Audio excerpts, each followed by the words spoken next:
Hey everyone, welcome to the North American Challenger Series Playoffs. We're in the semifinals now. Of course, it's brought to you thanks in part to our friends at Coca-Cola. David Victorly alongside me is the wonderful and amazing, the man, the myth, the legend, Aiden Zyrene Moon. How's it going? It's going pretty well, Freak. DJ Turley. Do you feel legend, wait for it, dairy today? I do. Guys, I do. 8 kills without dying? 8 kills without dying? Yeah. Oh my god. Well, that's how you're the legend. I mean, how else can you be legendary? I don't know, man. I'm just Diamond 4, 20 LP. That's so. true. But at some point, you've killed people 8 times without dying. So congratulations. Probably. On getting legendary at least once in your life in League of Legends. Guys, the 2014 Summer Playoffs continue today with back-to-back semifinal matches. Up first, second seed Curse Academy takes on third seed Team LoLPro. And immediately following that best-of-3 series, it's the #1 seed, Team Coast, going up against 4th seed Team 8. And at the end of these playoffs, the top 3 teams, there's only 4 left, will battle in the Spring Promotion Tournament for an LCS spot in 2015. Here's a brief recap of yesterday's quarterfinal round. Team 8 defeated XDG 2-1 and today faces Team Coast for that effort. Team LoLPro also claimed victory in their 3-game bout with Untitled Esports, and LoLPro must now face Curse Academy to advance. And the winners of today's 2 matches will move on to the finals on Sunday. But more importantly, a victory today will automatically clinch a spot in the Spring Promotion Tournament. And a loss in this semifinal round does not mean elimination just yet. Today's losing teams will battle in the 3rd place match tomorrow for the final spot in the Spring Promotion Tournament. And of course, you can always follow all the Challenger and LCS playoff action by going to LoLPro.com. There, you'll find the playoff schedules, scores, links to VODs, and more under the Leagues and Tournaments tab. And if you need help finding it, it's by the top of the page. Right up there. Of course, now the first of today's semifinal matchups is about ready to go. Curse Academy against Team LoLPro.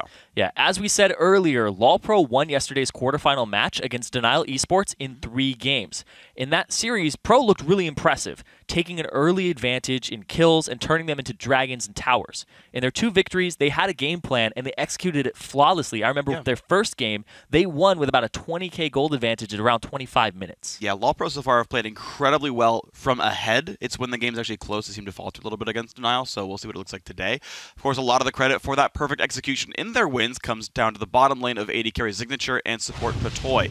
In this series, the two combined for a 5.78 KDA, which is pretty impressive, but they'll be tested actually much more strongly now against Curse Academy's bot lane of Impactful and Bunny Fufu. Yeah, we talked back and forth about how great Signature and Patoy looked, but we didn't know how much of a test they really had. Right. It is this relatively new bot lane, especially since it's only been about 2 weeks. That bot lane has been going back and forth between Hoodstomp, Low, all these different players. Right. So now they finally have it locked down, and that's not the only test that the Academy has lined up for today. They're holding a pop quiz in the mid lane with the new addition of Keen from the Oceanic professional scene. Now, Keen's going to replace ManCloud, and when you check out his solo queue standings, you will see why. Keen is ranked in the Challenger tier in North America. I think he's around number 6. Korea, he was top 15, and Oceania, he was number 1.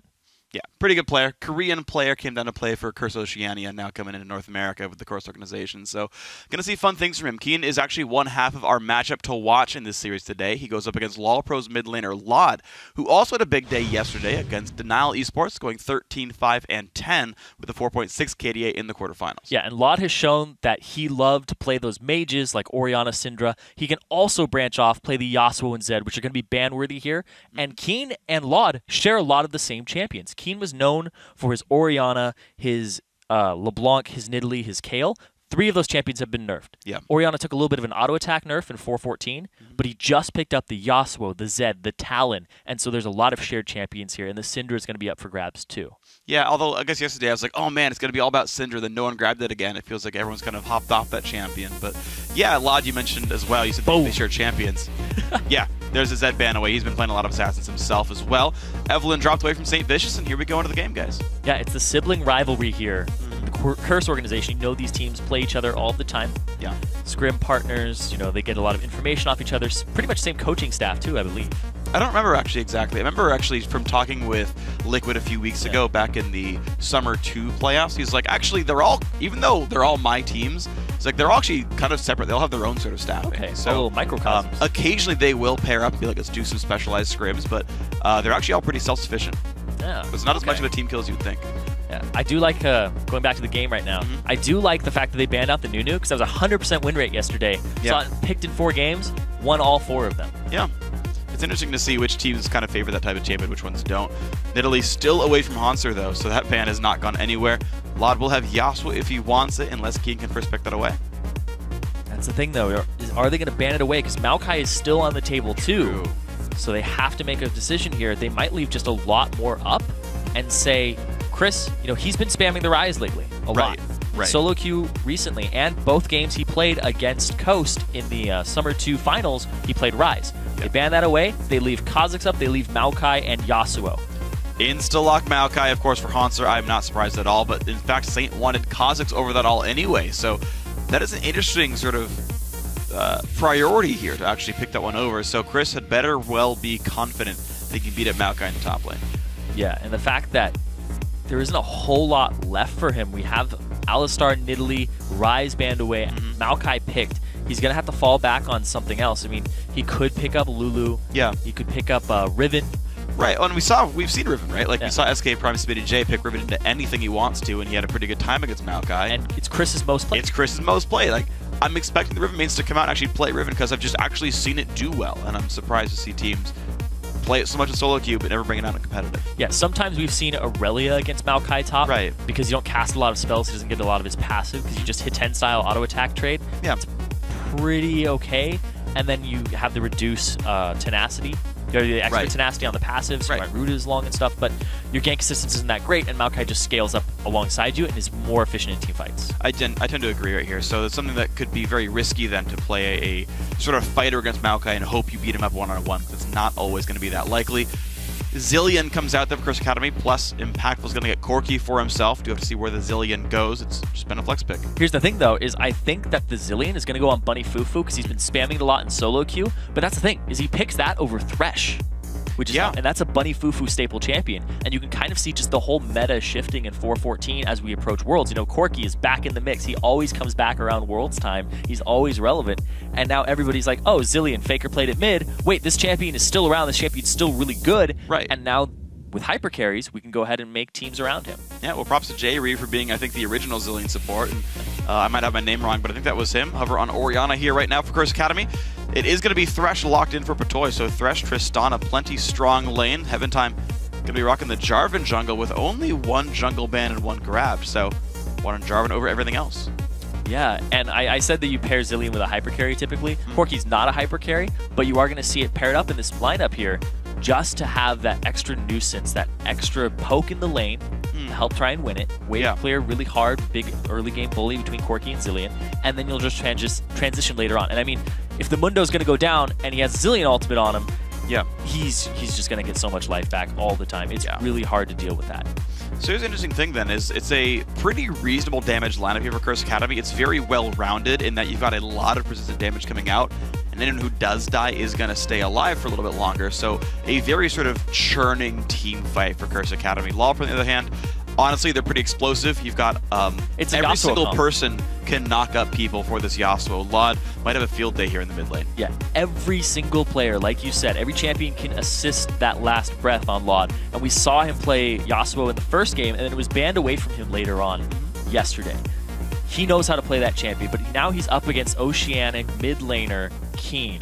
This guy has played Korean servers, Challenger, NA, Challenger, Oceania, Challenger, and he was regarded as the best mid laner when he was on Curse Oceania. Yeah. This guy brings it, he picks up new champions, and he's on a comfort champion with Orianna. True.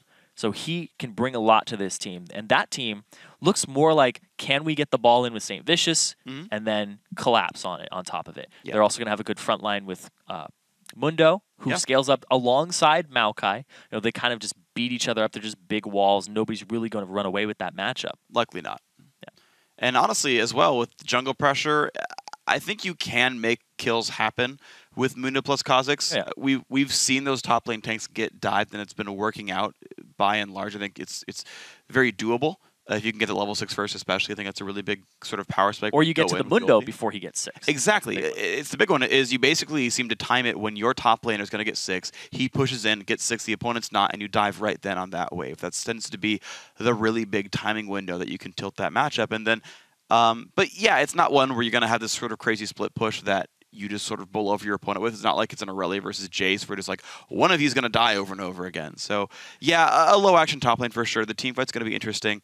You, of course, want to watch for what happens when you've got a Tristana and a Maokai on the same team. Those were first-round picks by Team LoLPro here, and they should be doing work.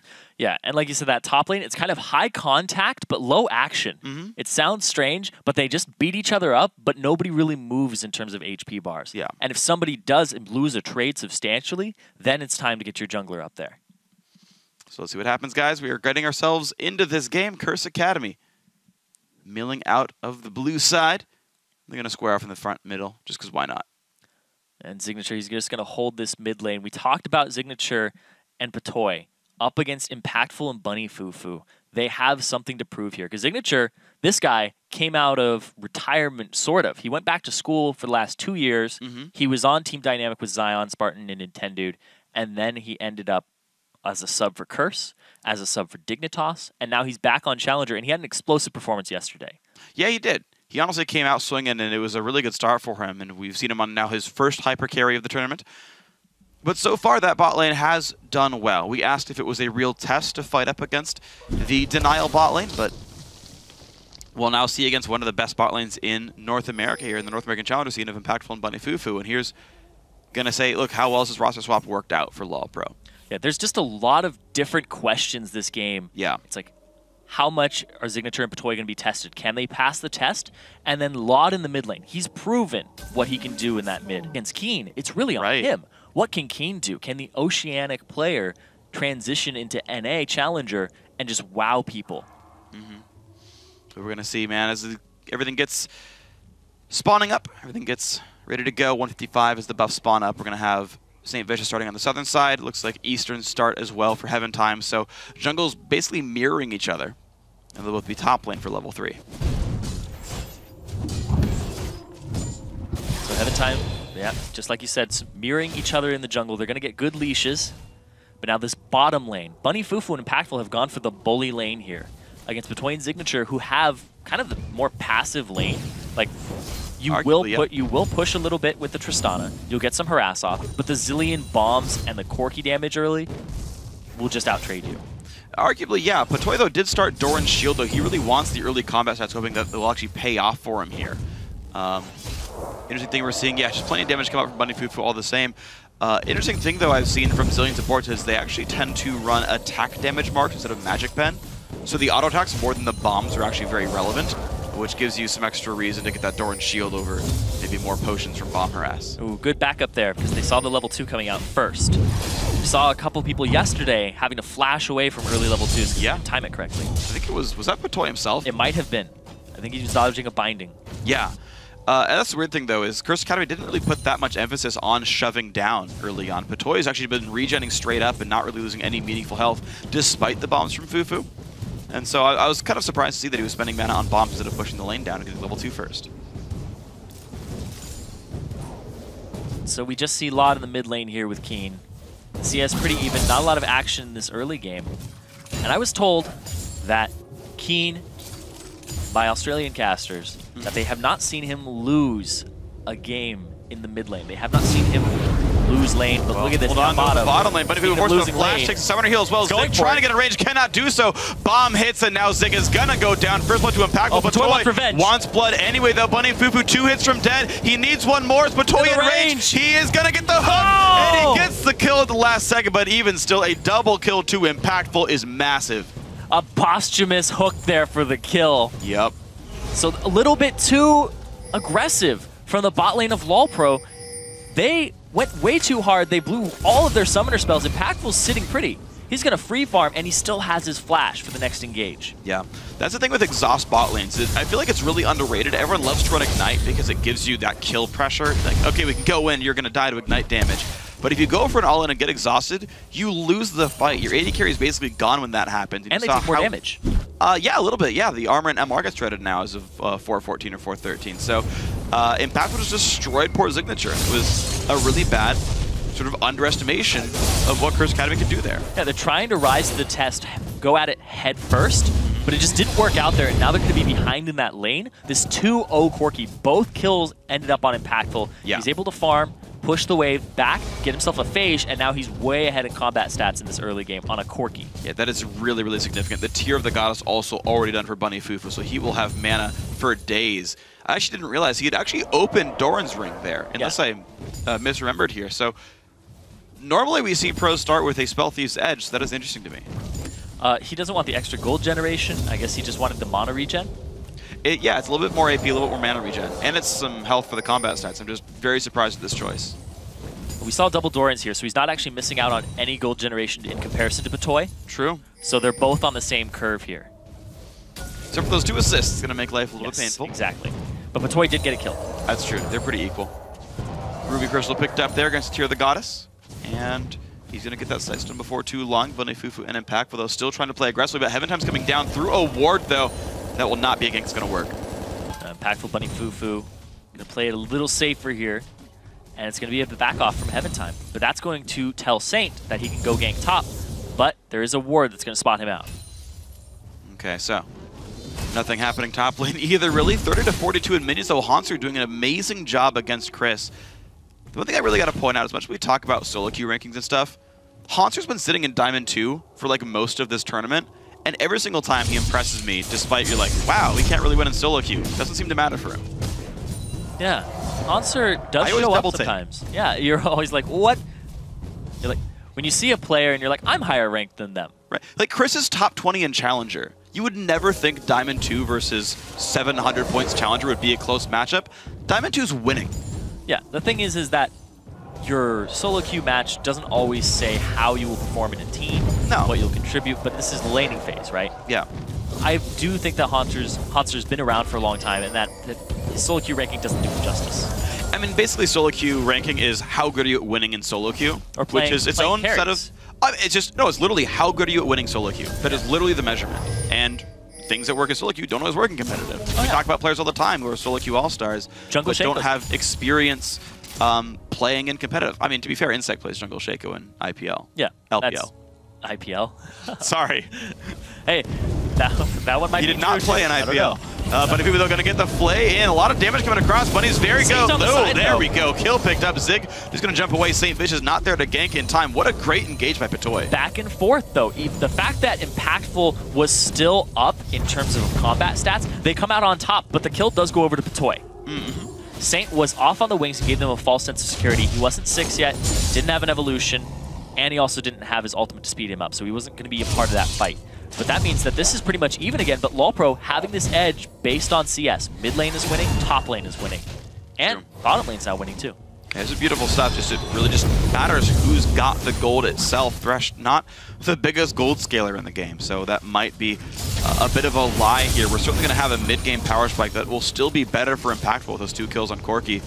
And we might see that actually come into play when the Dragon fights show up. Yeah, and this mid lane is actually taking kind of a backseat to the action, because we're seeing an Avarice Blade first on Delod. You know, it's not too uncommon, but we see a tier as well on Keen. So they're both going for these builds that are kind of ramping up, going to take some time, and pay off later on. Yeah. And, I mean, that's what you're going to do with Yasuo anyways. You're not looking to necessarily lane bully, but survive, get a bunch of farm, and then be a gigantic threat in invades. Because any invade his team goes for, there will be a knockup from the ulti in. Yes, exactly. No matter where it comes from. The thing is which knockup does he take? Impactful got pulled into turret range, though. Patoy's going to land the box. Summoner heal used. Patoy's got to be real careful, though. He's 1 hit away from dead. That's not going to be enough for Bunny Fufu, though. But in a 1v2, the AD carries out of the lane. Yeah, Chris was 1 hit from dead. I'm sorry, Impactful was 1 hit from dead as well. Yeah. Both of them very, very close to going down. It was pretty fearless by both cases. They both had flash up. They were like, no, we're fine. Oh yeah, the Summoner heal was used. Yes, it was. But that was it. That was the only Summoner spell used in that confrontation. And BF Sword for Tristana. So Signature is back with that, but Impactful back and gets himself a Sheen. So these spikes are still in favor of Corki at this moment.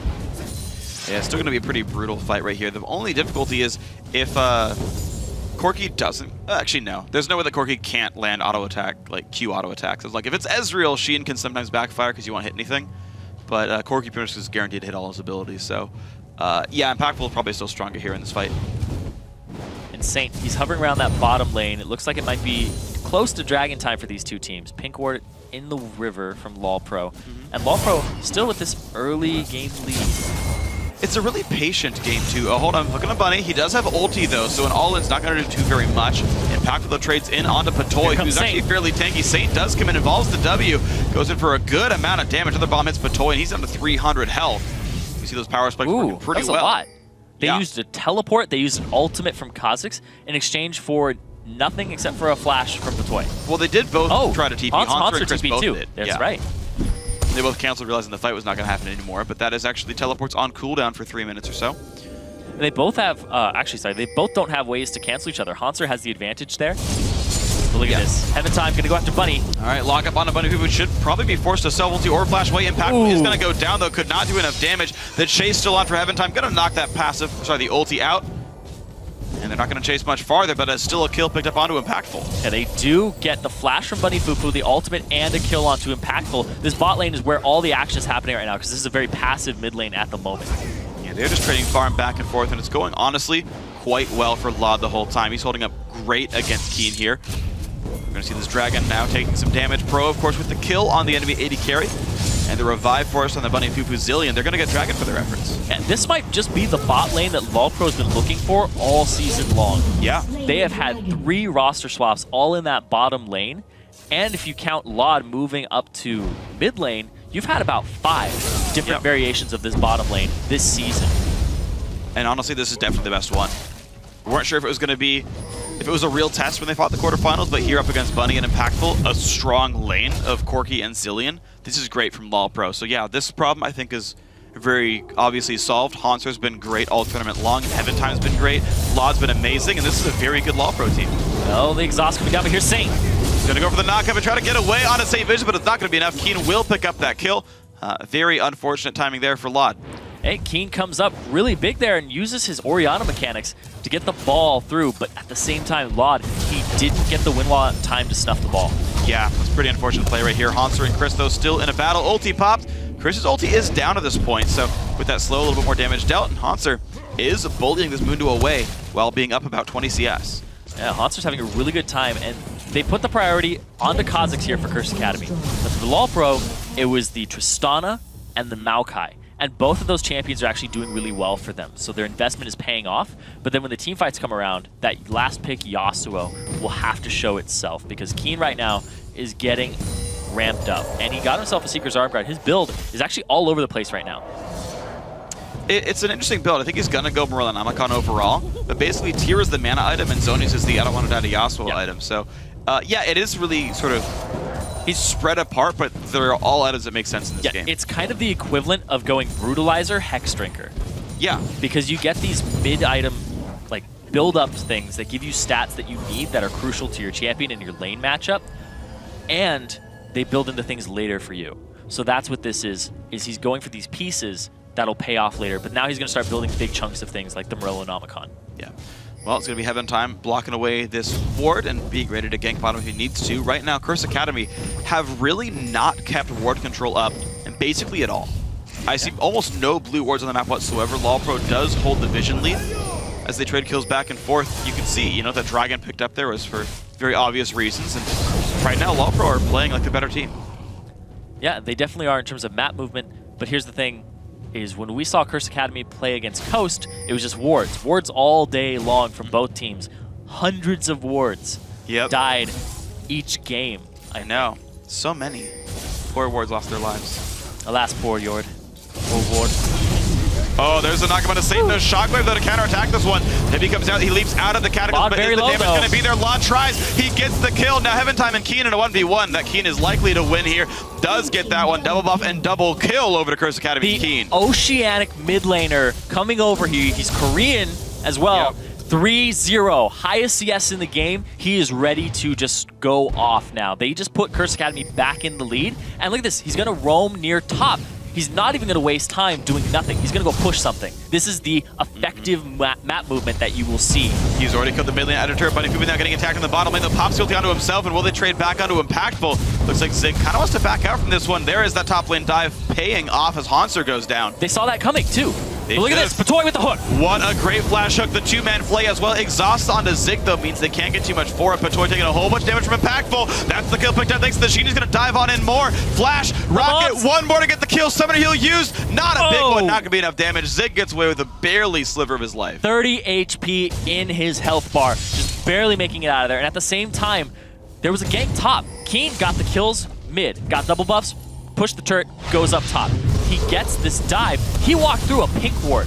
to get there. They saw him coming. Hauntzer had full information of this. He still has his flash and his teleport, but does not get out of there. Keen, the big thing here with different regions, NA, is kind of, we'll just use NA as a standard line, right? China, they have very purposeful movements on the map. That is the difference. And then when you look at Korea, they have very purposeful movements, but they have economy of movement too. They will take the best route to get there at the right time. And that's what we're seeing here. He didn't push mid. He didn't even get auto attacks on that tier 2 turret. He goes straight top. And that's something you'll see from a Korean solo queue player. Is that you have to apply pressure. Yeah, and he did a beautiful job with that one. And you look at this, and the kills are in exactly all the right place for Curse Academy. 3 for Impactful, 3 for Keen. Even Chris has got one to tilt his matchup as well. The gold is in all the right places, and even though dragons are nice to have, and the gold's only 1,000 apart, I just feel like Curse Academy are powering up perfectly in this game. Yeah, like you said, all the right golds in all the right places, and the hooks, not quite in the right place. But this pink ward being fought over back and forth. Well, it goes down. New ward comes out anyway. Impactful already has his Trinity Force, though. Zig almost to Shiv for himself. It's still going to be a hard matchup to fight. Saint still sticking around. Evolves his wings after he hits 11. And now both junglers hanging out down bottom.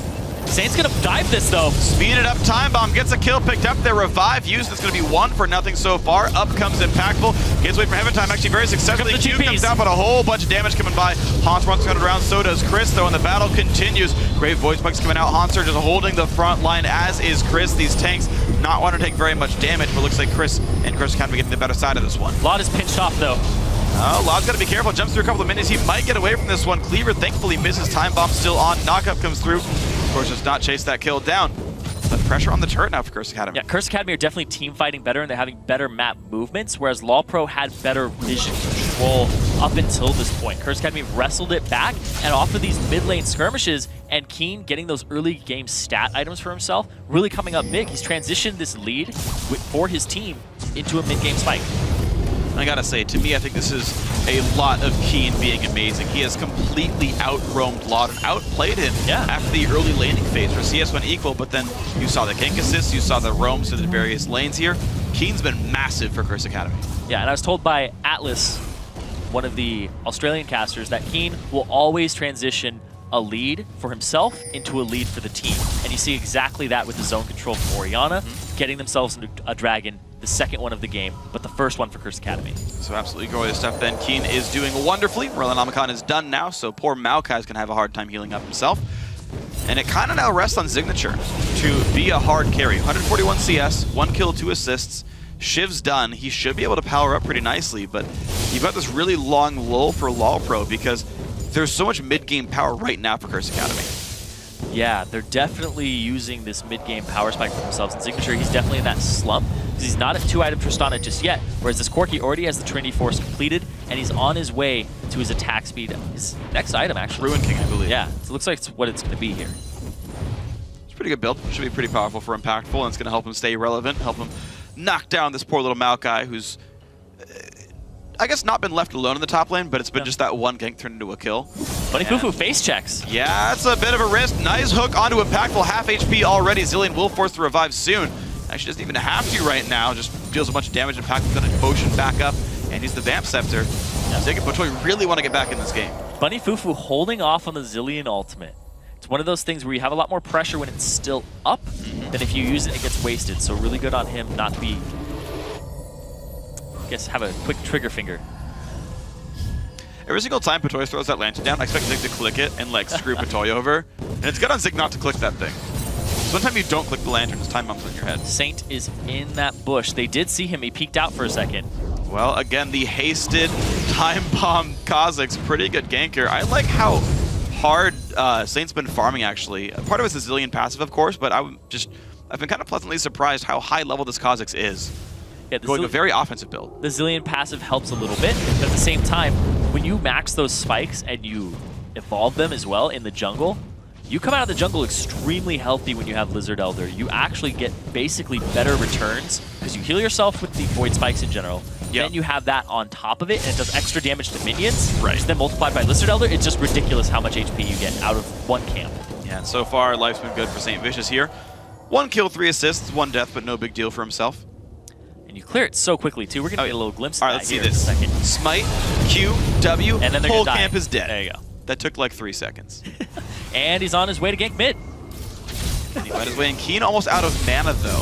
He does have blue buffs, so it'll come back eventually, but you're seeing Lod still just trying to trade the farm and retreat back out. Lod knows he's the easier to kill champion in this lane, but is so far holding up.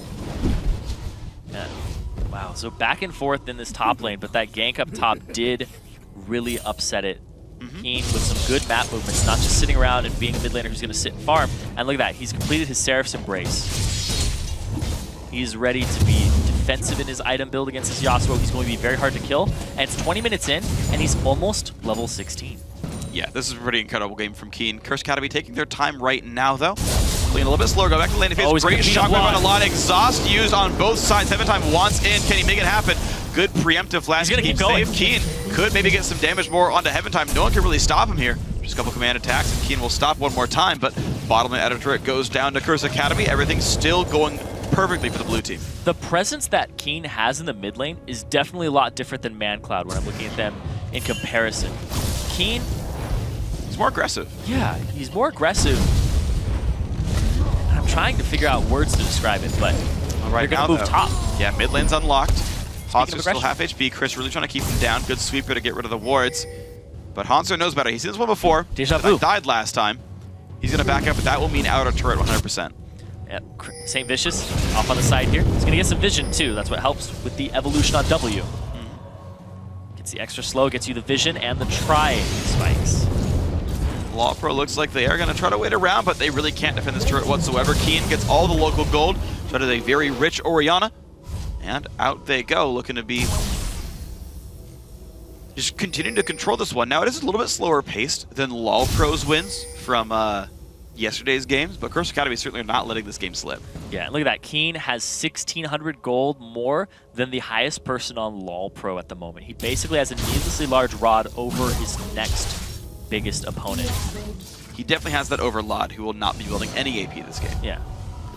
That many combat stats worth of gold over. I know, I just felt like trolling you. I know. Okay. When do you not feel like trolling me? Like never. Exactly. Well, sometimes I forget you exist because I have other things going See, on in that's my life. now you're trolling me right now in this exact moment. Sometimes you just don't matter enough to me, so I don't troll you.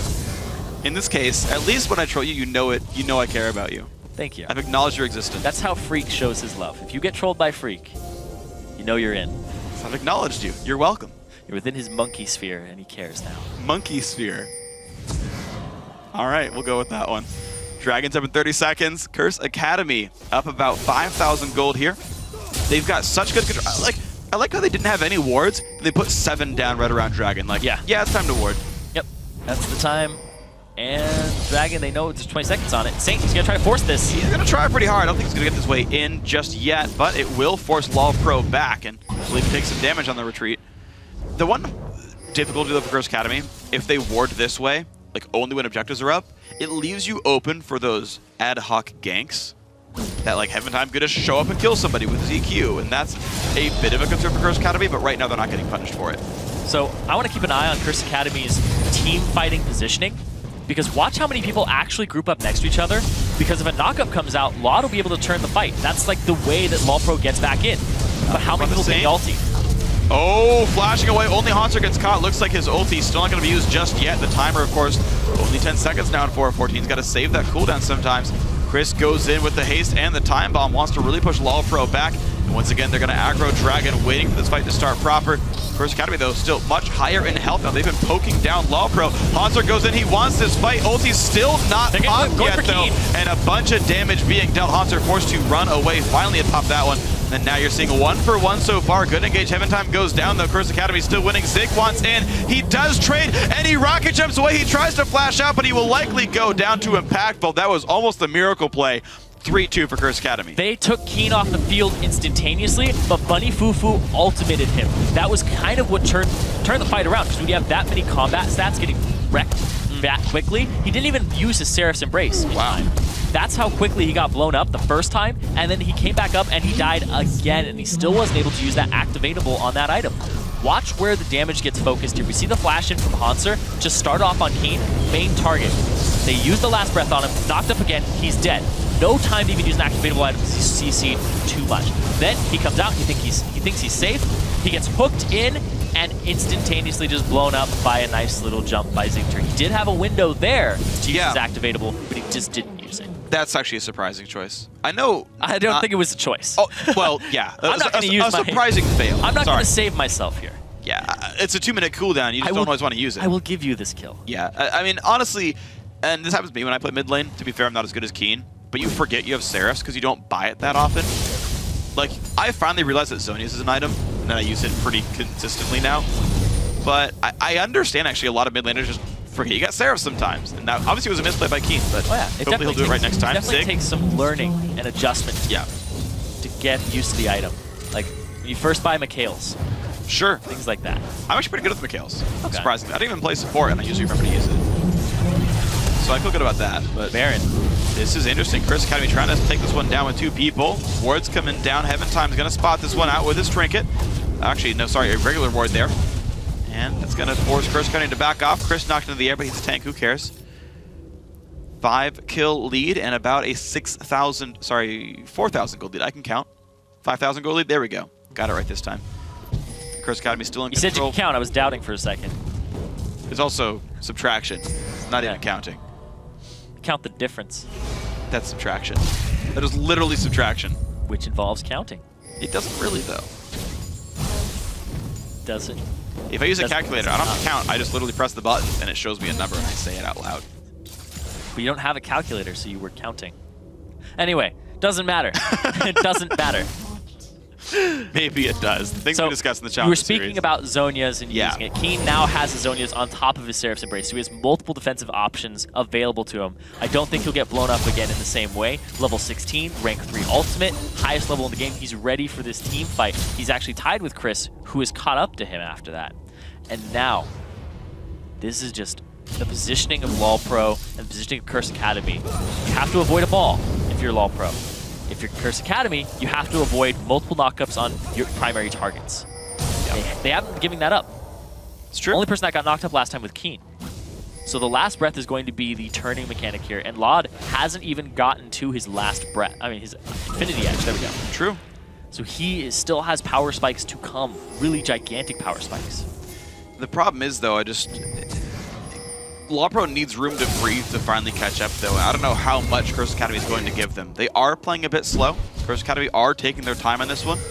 But as long as the gold lead keeps growing, they're still doing pretty well for themselves. We're only 27.5 minutes into this game.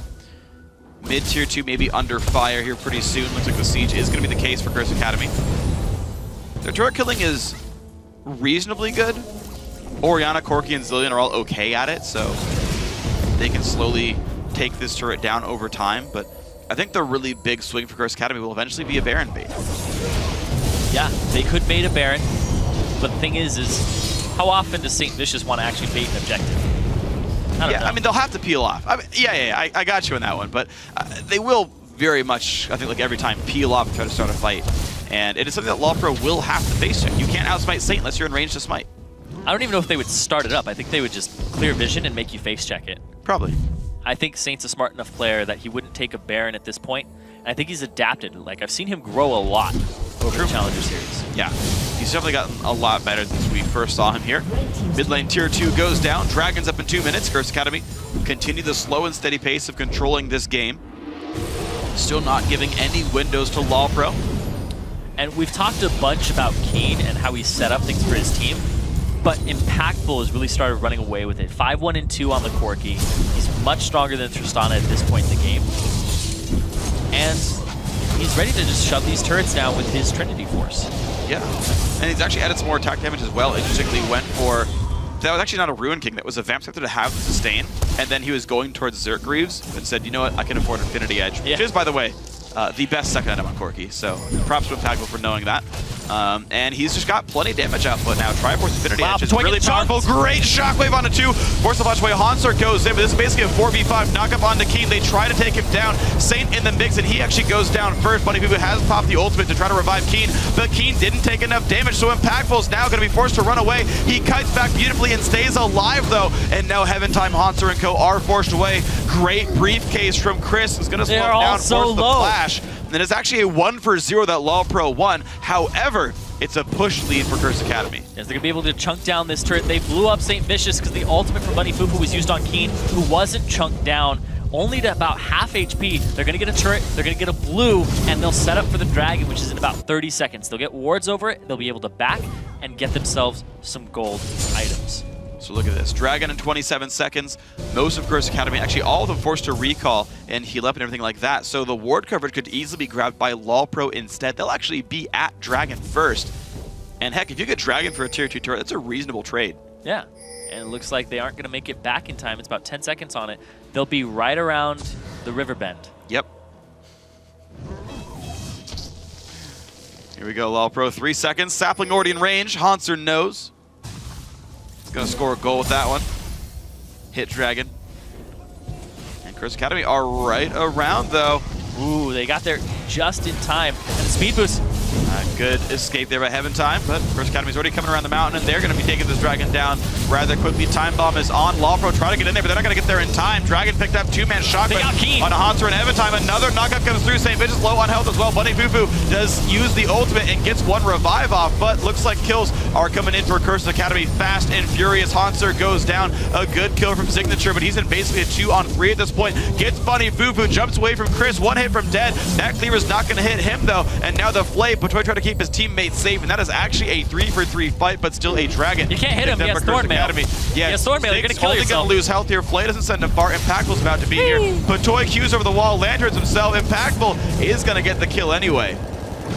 That is now a 4-for-3 plus Dragon for Curse Academy. Yeah, Chris bought the Thornmail, so there's no way that Signature could even turn around and start to fight him. And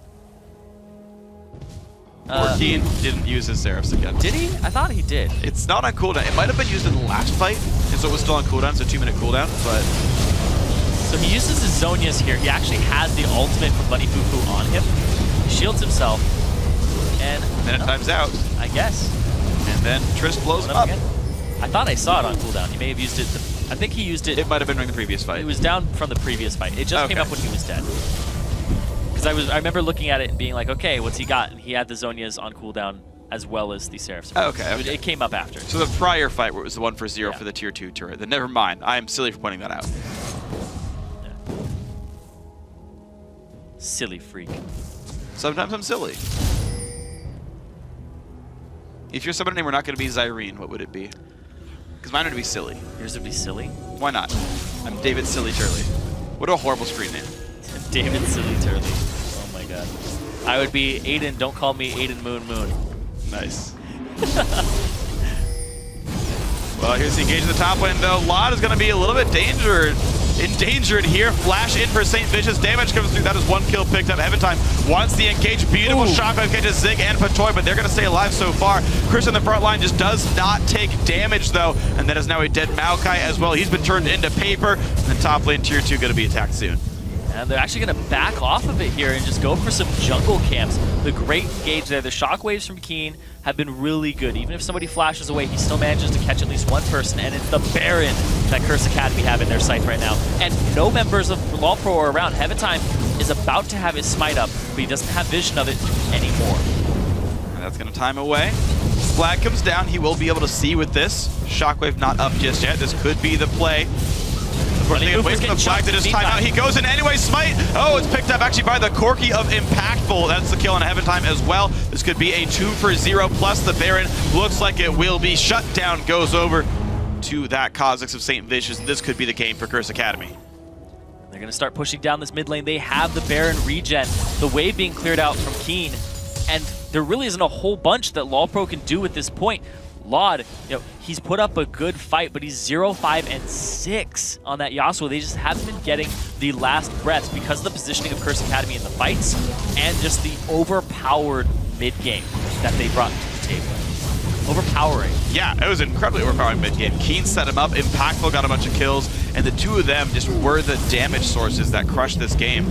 12,000 gold lead now, mid inhibitor's gone. They ping top tier 2. Curse Academy are not done with this Baron buff. No, they're going to go get more off of that. They're going to keep pushing objectives. There's no downtime here for this team. It's been a 34-minute game, but there hasn't really been any lulls in the action. They have purposeful movements around the map, and they are always doing something.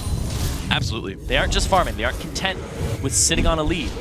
They're pushing it, even if it's about a 500 gold lead, which we saw Keen get, and then move top. Yeah, the roams have been absolutely incredible. Two-man shockwave, that is not good for LoLPro. Down goes Lod without getting to press a single button right there. Top lane inhibitor are going to go down. The inhibit itself will follow. This is surely going to be game on this push for Curse Academy. Maybe. They're going to go to the bot lane now. And they're going to push this. There's a minion wave for them. Think of how good of a player Lod is and how much we've been talking about them. And then compare that to how well Keen has been doing this game in comparison to him. Absolutely dismantled that guy. Now Chris does not care about damage whatsoever. Walks in the face of a turret. Doesn't even tickle him the slightest. Inhibitor turrets all dead. Inhibitors all gone as well. And now next turret number 1 is going to fall. Only 1 turret left on the map. Superman is flooding into the base. 36-minute game. This will certainly be game 1 going to Curse Academy. And now they are a single game away from the LCS promotion tournament. Used his Seraph's Embrace and his Sonia's there. Nice. Not forgetting about those activatable items. Keen really stepping up this game and showing why they brought him onto the team. Because he brought so much to it, not just from that mid lane pressure, but he freed everybody else up. Because LoLPro was ahead at the start for some good back and forth, kind of a tug of war. Sure. And then Keen blew it wide open with that gank mid. Upset gets the 2 kills, full HP, double buffs, roams top, upset the mid lane, upset the jungle, upset the top lane. Then they went and got a dragon, and he zoned, and that upset the bottom lane too. Yeah, I think this is one of those games where it gets tilted is the wrong word because he was tilted for players who are like on tilt and are like not playing very well. This is a matchup that was swung, there we go, by individual play. And I think it is Keen. The bot lane was close 2-on-2. Great plays on both sides, to be fair. Some really good stuff either way. But the fact that Keen got out of his lane, won the top lane, won the bot lane alongside St. Vicious, that was the catalyst. That set the game up and set all the other map control here. Because, yeah, you talk about LoLPro getting the early lead. They got the first dragon. They were doing really well. Their bot lane was holding up with a late game 80 carry. Zig ended the game 6-3-2, by the way. Oh, yeah. He carried his weight. The bot lane's good for LoLPro. But the fact that Keen... mid. Yeah, exactly. The fact that Keen crushed Lod and made plays elsewhere was what this game was about. 0, 6, and 6 for Lod.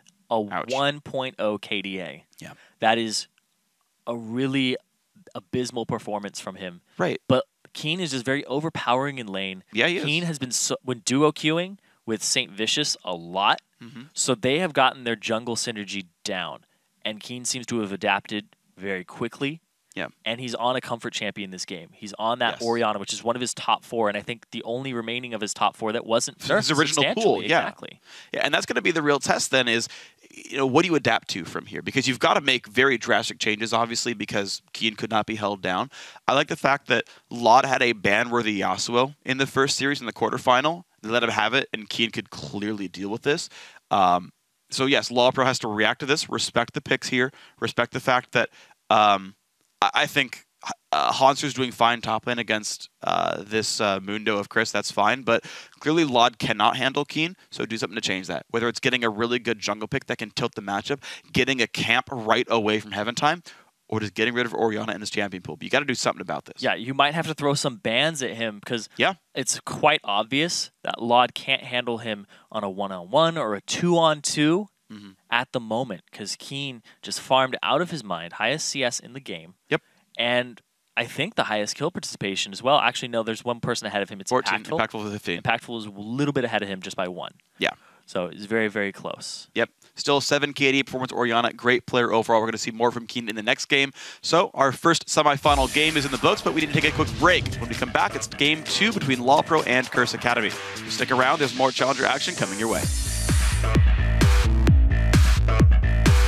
To Impactful, Batoy wants blood anyway, though. Bunny Fufu 2 hits from dead. He needs one more. Batoy in range. He is going to get the hook, and he gets the kill. If he comes out, he leaps out of the cataclysm, but is the damage going to be there? Lod tries. He gets the kill. Now Heaven Time and Keen in a 1v1. That Keen is likely to win here. Curse Academy still winning. Zig wants in. He does trade, and he rocket jumps away. He tries to flash out, but he will likely go down to Impactful. St. Vicious low on health as well. Bunny Fufu does use the ultimate and gets one revive off, but looks like kills are coming in for Curse Academy fast and furious.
me a fat beat.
Hey everyone, welcome back to the North American Challenger Series Summer Playoffs. It's time for Game 2 in the semifinal showdown between Curse Academy and Team LoLPro. Now, Curse Academy leads 1-0, a great controlled game that, to me, was all about Keen. Yeah, and during the break, I actually figured out what my name would be if it wasn't Zyrene. What was It it? would be Moon. So I'd be Aiden Moon Moon. So people Aiden would be like, Moon Moon Moon, what are you doing? Yes. Actually, you're one of those guys, like, you have a better name than Joe Miller. Like, Joe Miller gets to be Joe Miller, and that's fine. But, like, Aiden Moon is just a sick name. So, for what it's worth, just I'd pull a Riv, pull a Joe, and just be like, I'm me, deal with it. I'm me. No, I am me. You guys have Wait, to deal what? with that.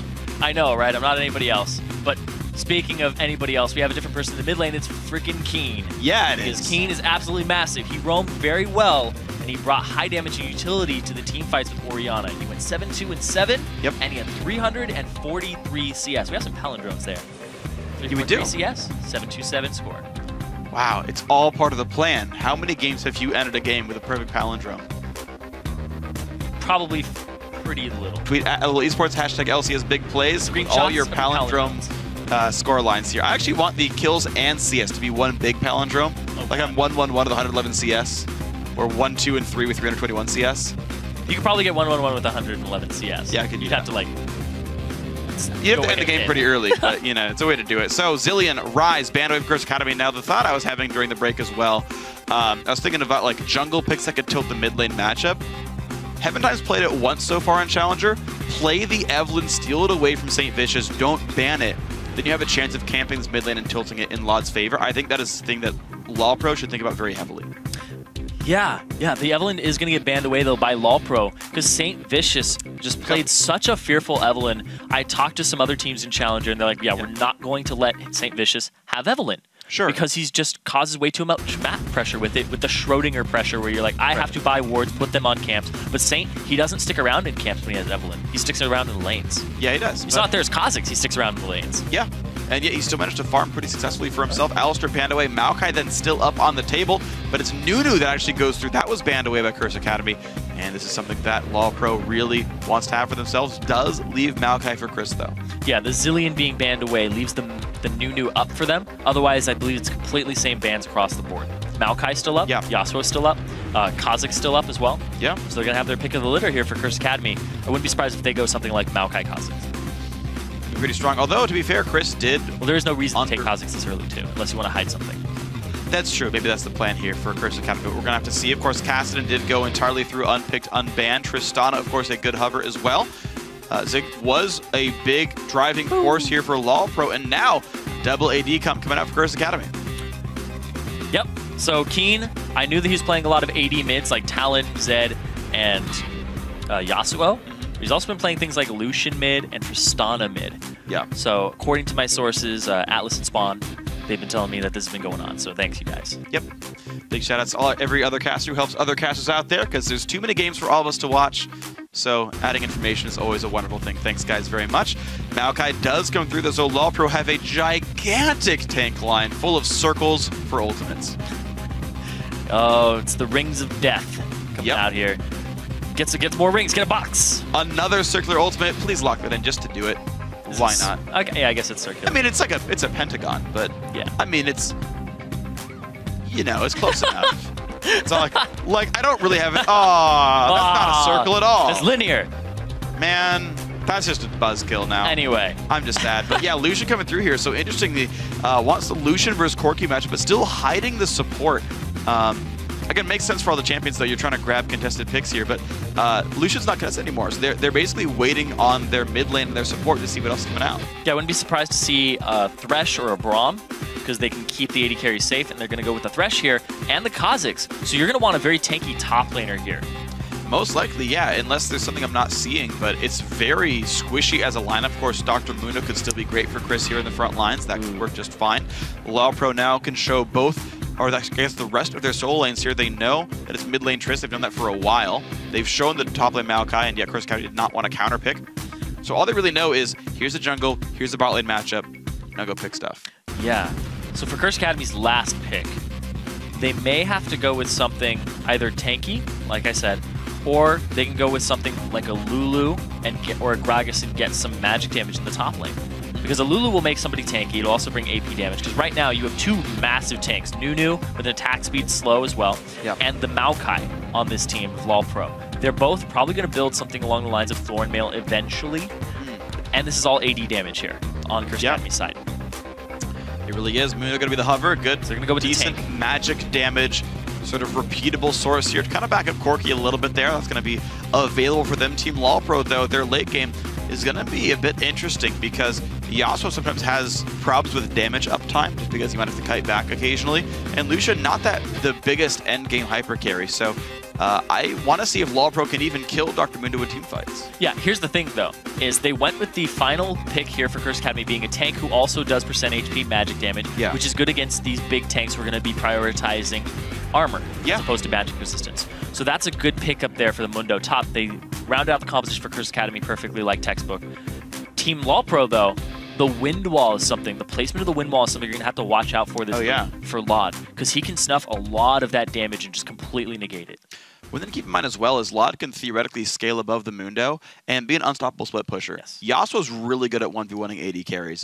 Here's the thing, though, is it's really difficult to split push against a double AD comp because they run up to your turret as 4 men, and instead of like the normal, like, okay, we're kind of skittering around, maybe 1 attack, 2 attack, they walk up, boom, boom, boom, boom, boom, and they chunk it down so quickly. It really depends also on if you're going to face a double AD comp, what is there for defense, because like an Orianna can snuff AD carries because they're too afraid to siege against the Shockwave. Now, of course, not the case here for LoLPro, so I agree with you that it is hard to leave your turrets undefended or even only moderately defended against that Curse Academy comp, so that the split push, you're right, might not even be a thing that matters here.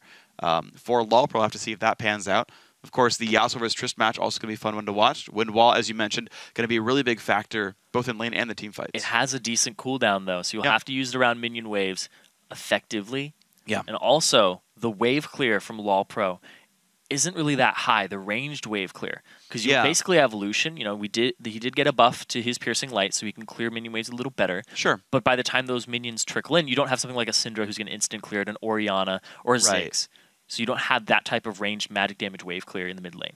Yeah, honestly, even the culling's not that great. Mundo just has to walk forwards and face tank the culling, and the minions don't go down. Maokai's not going to kill him very fast either. So I agree with you. Yeah, the siege is not easily stopped here from Curse Academy. It requires Yasuo being around to win wall turret damage. Yeah. So these are all the hypothetical situations of what happens around turrets and win conditions there. But when you get into the actual game, maybe people go for Dragon. Maybe it's a 3-on-2. Yeah. Different skirmishes happen and different rotations happen. So if they do get into those types of siege situations, I don't think that LoLPro wants to stay in them. They're going to want to find the flank with Hanser and try to engage. Welcome to So we'll see if LoLPro can find that. Hanser should be able to tank pretty well in this game, but we'll have to see. I think there's still a lot of pressure on Signature to continue his great performance from game 1. It's not a Trist mid, it's a Corki mid. Okay. With a flask. Interesting.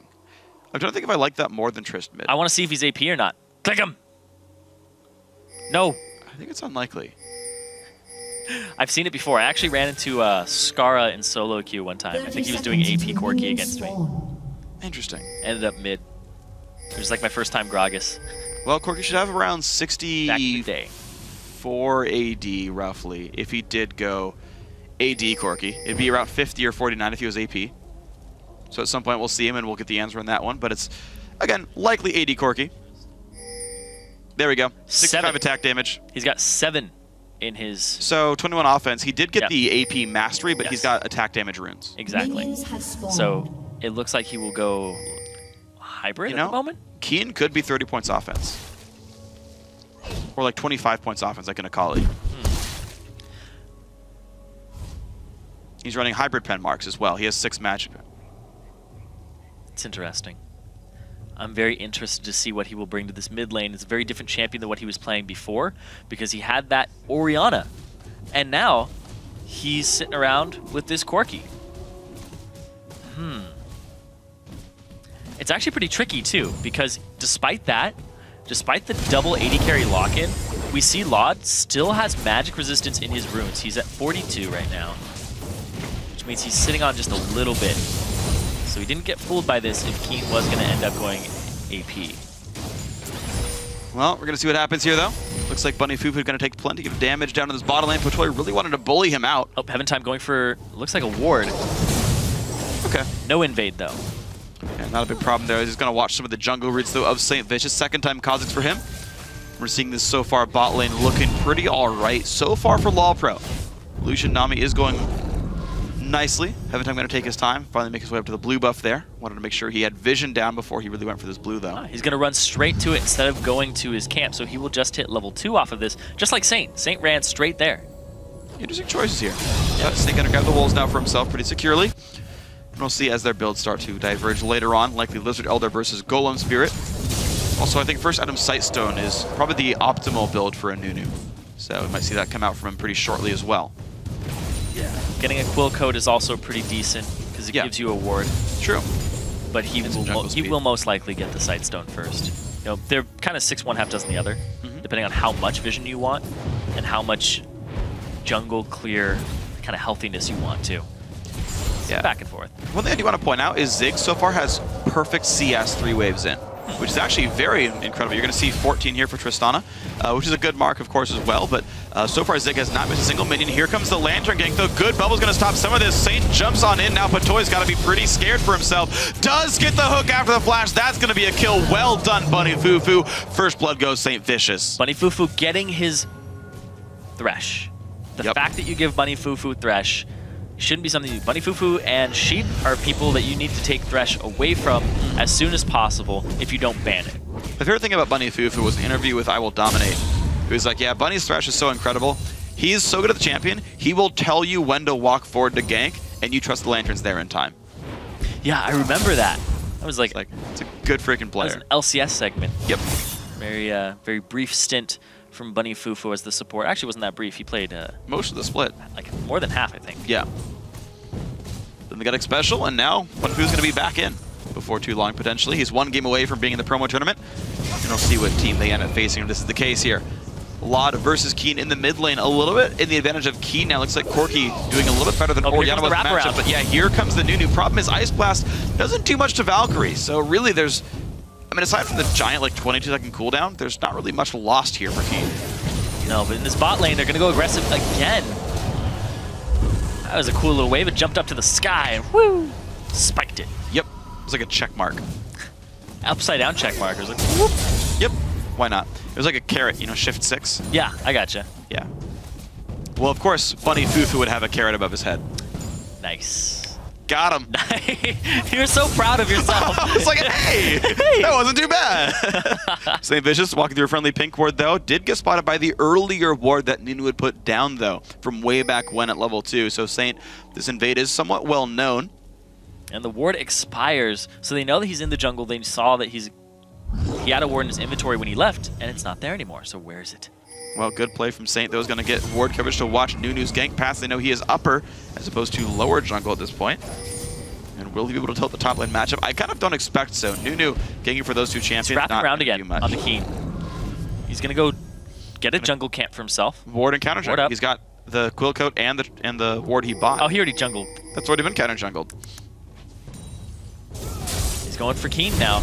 Keen's level 6 though again. He's got Valkyrie, so like It's again, so it difficult. doesn't matter, right? Like you picked a completely low pressure jungler to try to save a mid lane matchup. You're not going to save it. Yeah, the gank assistance is just very non-existent from Laud as a champion on Yasuo early, and on Nunu. You can't really set it up either. What it does do, though, to be completely fair, is it forces Keen to play passive for 30 seconds as Valkyrie comes back up. So it gives Laud time to freeze farm without any pressure. Good hook onto Batoy. He's going to go in for this one, but it's going to be 3-on-3 as Nunu and Kha'Zix show up. Great play onto Zig. He's still trying to run away. Summoner heal popped as well. Heaventime trying to get in. Very low on health, though. Ice Blast comes in to slow him down. Heaventime gets the Nami buff as well for more slow. Zig keeps chasing.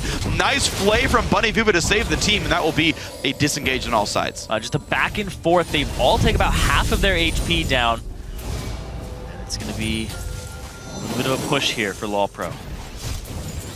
All right, looks like life remains safe, and Impactful has actually tied the CS back up 43-44 right here. So well done by this Tristana to catch back up in this lane. Chris and Hans are still in a battle. Looks like Chris having, honestly, I don't know, the same time of it really. Neither are back just yet. Pretty much the same CS, so they're just treading water here as tanks. Impactful actually went for the Avery's blade first, so he's going to be a little less powerful. He's not going to have the pickaxe spike for himself. He's not going to have the BF sword for a good while. Might be first item static shiv immediately. That seems like what it's going to be. It's interesting because it does hurt your trading power, and with something like Nami, you can actually force battles fairly easily, just because dashing in plus Tidy Claw's Blessing is so darn good. But, you know, Impactful think it's going to work out for him. First back of the game for Keen here in the mid lane. Up Probably about Fade 10 CS Yep. for Laud. Blast charges. Phage, only Amp Tome and some potions. So he goes for the Amp Tome as opposed for the Crystal. Well, the thing is he's got mana from the flask, so I get it. It's exactly what he wants for himself. He'll have that little extra damage on his Phosphorus Bomb and his ultimate. Also keep in mind, by getting blue buff as a mid laner, he's likely to get more rockets out. So yeah, even less reason to have mana, more reason to have damage in your spells you can spam. Exactly, and Bunny Fufu, he's looking for the hooks here. Because this is very... It's funny, because they're getting pushed out, but they're still looking for those moments of aggression. Curse Academy's side. They aren't being overly aggressive. They aren't trying to force things. They're just biding their time and waiting for the opportunity to present itself. Because level 6s will hit here very shortly for this bot lane. A couple of waves. That could be funny explosive. There we go. Blue buff over to Keen. 8 minutes, 40 seconds. Level 6 for St. Vicious on all this. Involves his W again. And now let's see what we get in this matchup here. So far, we have not seen a ton of gank pressure. A couple of good ganks from Saint, but Heaventime otherwise trying to play the ward game. Looks like he's going to walk right back into this pink ward and say, hey, you just spent 100 gold. Let me kill that for you. One of the shortest lived pink wards I've ever seen. And it goes down. So, Heaventime now going to try to continue control of this upper jungle. Once again, always counter jungles that big Wraith, always keeps a ward in that brush. That's kind of where he's been the entire time. Yeah, but while he's counter jungling, we see in the bot lane St. Vicious just wasting his time again. Sitting around, and they aren't going to waste any time here. Actually, they're going to go straight for this dragon. Wow, bot lane pushed out. They feel pretty safe. Maokai just chilling top lane. Or is it just a 4-man mid? Heaventime's got to be careful. There's a jump on in. Good slows coming out. Flash already turned though. Slow. And in comes Keen. In comes a whole lot of damage, and Heaventime is going to go down to Impactful. Wrong place, wrong time. It's the exact reason that you level up those spikes. The 50% slow is huge. The fact that you slow somebody's movement speed completely in half means they're sitting at about maybe 150-ish, right? 160. Yeah, I want to think it's about 200 when that happens. Yeah, they'll cover about And since it's 2 seconds, they'll cover about 200 to 300 less units in the distance. Yeah. Which means that you basically added that onto your entire team. If you think of it that way, because people evolve the wings to get about, I think it's 300. I think it goes from 600 to 900 range. I think so. I don't actually know that one. Yeah. So you end up basically getting the same return, but it's AoE. True. And it gives vision. Yeah, it basically catches your team up instead. So Exactly. right now, LoLPro, they do roam up with Laud, but Chris is able to get back away so safely. Think about last time we had Keen roam top lane. They got a kill under the turret, and it tilted the matchup immediately. In this case, Laud shows up, wastes time, misses a minion wave under the turret, and Keen's like, why'd you leave my lane, bro? Yeah. Shouldn't have gone. Keen is at 101 CS at 10 minutes and 40 seconds. Doing pretty well for himself. He hasn't even been taxing jungle camps that much. He's actually been stolen mostly by Heaven Time here, so pretty remarkable performance there. Dragon, of course, went to Curse Academy as well on top of that 2 kills, and it's the same thing as last time. They are playing very well individually. They're controlling the map and playing a patient game. Yeah, not as explosive as the last game that we saw. True. A little more calculated here from Curse Academy. Because there's a Nunu on the map, you can't really make too many aggressive moves early because he counter jungles, he'll show up, he'll stop fights happening. He kind of comes in as a big brother and he's like, no, stop this. Stop it. I don't care who shot first. I'm ending it. Ending it. And you know what? He hit me. No. You're better than that. Wow. That's exactly what happens too. Nunu walks in, he's kind of the party pooper. Nunu the party pooper. Chris and Hanser, though, in a battle in the top lane. Chris regenning up. Hanser not taking much damage from the ultimate. And they end both low on health as they regenerate back up some more. Saint's here, though, and there is no ward to see this. And wow. It does have his ultimate, so he'll be able to close this distance. Hanser's about to be pretty sad. Pops the root, tries to get some damage back down. Saint jumps on in, flashes, cleaver's going to land. That's going to be the damage. Saint Vision's now 2-0 and 100% kill participation. This Kha'Zix's right up his alley in terms of champions, and what he wants to do with it in the early game is just cause this pressure, and it's working out perfectly. Heaven Time, in the meantime, he hasn't been getting any ganks off. Look at this, another Valkyrie away from Keen. It's just not working. It's the definition of insanity. Yeah, it really is. And again, Nunu's is like pressure jungle. You show up to get objectives done, but really nothing's happening when he shows up in these lanes. So just a pretty unfortunate game so far from Heaven Time. The Nunu really is not working out so far. Yeah, the thing with Nunu is you have to get yourself ahead off of jungle early, but we'll talk about that in a second. Hook from Bunny Fufu forces the flash out from Zig. Nice bubble onto Impactful, but the exhaust on Zig is going to let them chase a little bit longer. Impactful takes even more damage. So many heals popped on both sides. In come the TPs. Good knockback as well. One hit from Dead, and that will be the kill picked up by Maokai. But Bunny Fufu's already taken down the enemy AD carry. Bubble onto Chris. Nunu trying to party poop as well. Ulti is popped there. Chris does not have flash. He does take a lot of slows, but he has a lot of health as well. Now, can they actually take him down, though? Lantern comes across. Chris just cannot go down with the AD carry dead. Hook on a Hanser. Looks like Bunny Fufu is not dead, but maybe Saint's here. He should be. Backs away from that one. Saint comes back up. Laud stopped his roam because Keen was continuing to pressure that mid lane. He's out of mana. So Laud opts to stay and try to force him back instead. So Keen will be recalling this one, and a couple of minions will go over to Laud for this one, but right now, Curse Academy is still just making better choices. They're up 3,000 gold. Yeah, and like I was saying with Nunu, you need to take an early game lead, maybe get a buff, get a second rotation buff off of them, ward up the jungle, use your sights during the pull code effectively, and steal stuff from the enemy jungler. Keep him down. St. Vicious is not staying down, or even, he wasn't down to begin with. When you run around and waste time in the lanes, that tips off Saint, I can go gank elsewhere. Complete opposite of you, and be successful. With Nunu, you have to get ahead, stay ahead, get dragons. When you end up this far behind, it's only 2,000 gold, but it's 10% of the gold of Curse Academy that LoLPro is behind. Yeah. So when you don't get these dragons, you lose a lot of the power and the whole idea of what Nunu is. It's kind of like, I have Corki, and I'm not going to lane bully you. Yeah, exactly. It really just removes the edge he's supposed to have from being this champion, and so far it is completely not working. He's got the early sight stone, the early quill coat, he's trying to get wards down, and yet Saint still has 3 kills and assists. Like, nothing's working according to plan here for LoLPro. What they do have is some team fight power. They've still got Maokai Yasuo. This could be really good. Yeah. Problem is they're being held down on all their one-on-ones. And like what I'm talking about, what you can do is instead of those ganks where he comes around middle with the Valkyrie, instead use your time to go deep into Saint's jungle, ward it up, light it up like a Christmas tree. See all of Saint's movements, put 2 wards around on his left side, go to the right side, put 1 there. You know, keep tabs on him because this guy is 2-0 and 1, 75% kill participation in this game, and this map is completely dark even though there's 2 sight stones. That's true. I don't know how you have that few wards on double sight stone, but it's the case right now for LoLPro. They're pushed in, unable to make plays. Hansa now in a really bad spot against Chris right here. Does heal up with the auto attacks, but he's pretty close to going down here. Forced to back away, does not have flash or TP.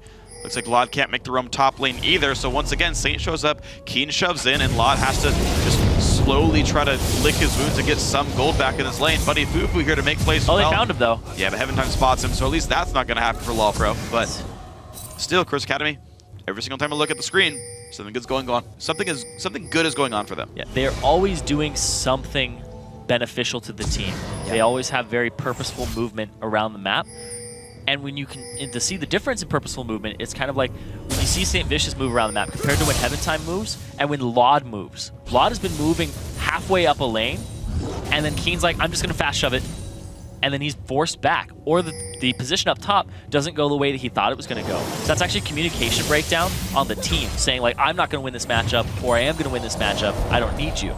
So Lod wastes a lot of his time, where he could be doing even a jungle camp to benefit himself.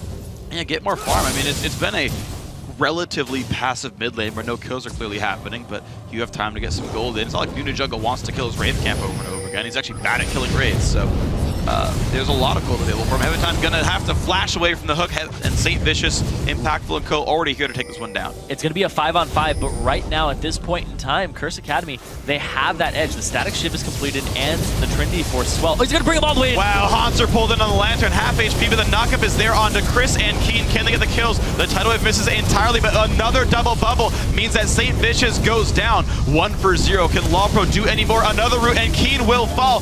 Double kill for the Maokai. Now Impactful, trying to take out Hanser. Can he do so with the explosive shot they are trying, but looks like he will live. Now Zig goes in, a beautiful play in from Bunny Fufu and the Lantern. The Briefcase gonna pick up one kill. Now the chase on towards Heaven Time. This Nunu gets played another time, and that will be a 2-for-2 actually, as another kill goes down to Impactful, chases in towards Lod. Windwall keeps him safe, but that kill started so well and got turned back for Curse Academy. Ended up being a 2-for-3 in the overall in favor of Curse Academy. It was 2-for-2 overall. It's 4-1 before this. Or was I wrong? LoLPro, maybe you're right. You're probably right. Maybe it was probably 2-for-2. I did see Flash Gelfar because what's his name? Hanser did make it out of this. Big thing here, you got the frontliner all the way into the back line of Curse Academy. Hanser made it all the way to that back line. He gets Keen here, blows him up, and is able to flash away just in time. But everybody is so low, and they stick around. Signature gets hooked, and he gets dropped immediately after this. Hit by a nice Briefcase. And yeah, it is a 2-for-2 in the overall. Yeah, Bunny Fufu did really, really well this fight, though. Great hooks, great plays overall. Look at that. He knows Nunu's going down and looks for another pick, but can't quite get it. Yeah, just really barely escapes here from LoLPro. If there was a red buff on the Tristana, it would have been completely over, but that's a late game situation. I mean, and to be fair though as well, like if it weren't for those hooks from Bunny, that was a 2-for-0 clean. Like we can't count LoLPro out. We're singing Curse Academy's praises, but those fights are going well.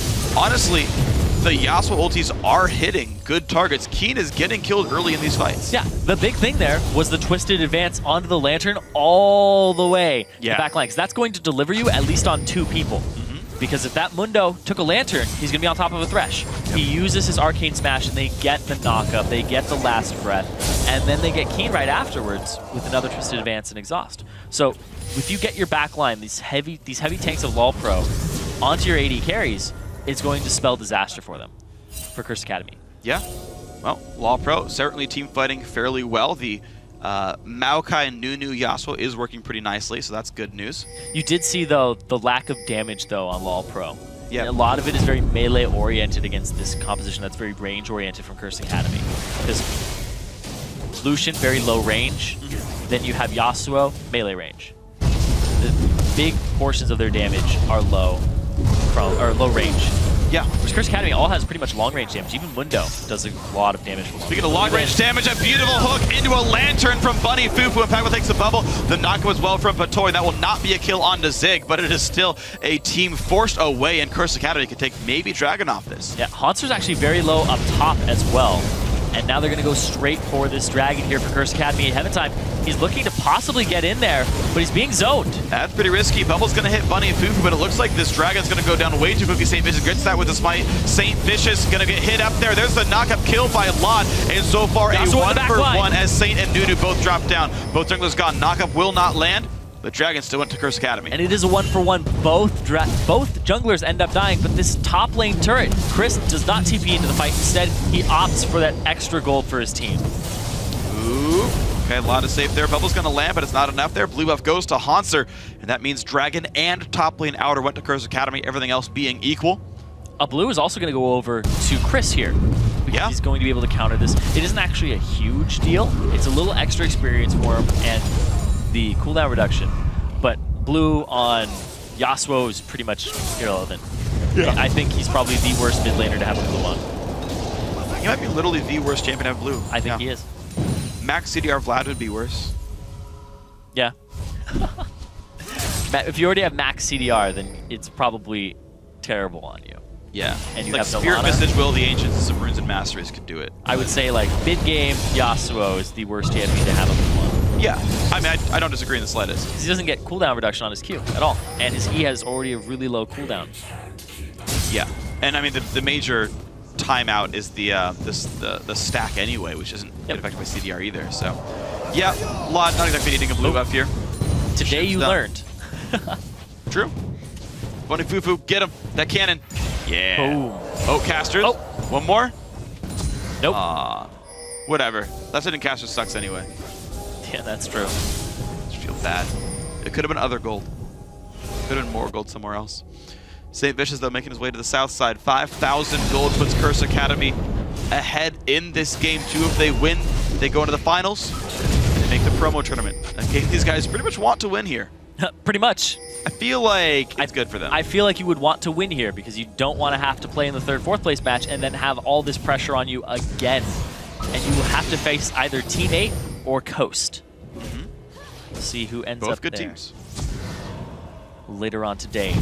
But right now, these items between these AD carries and the tank stats on LoLPro, nobody's really gotten any armor just yet because Hanser's still counter building Chris. Yeah, he's trying to take up the magic damage, but that's only in his own lane. Chris takes a bunch of damage, but ults for himself should be just fine. Now Heaven Time in a bad spot. Hook does not land from Bunny Fufu.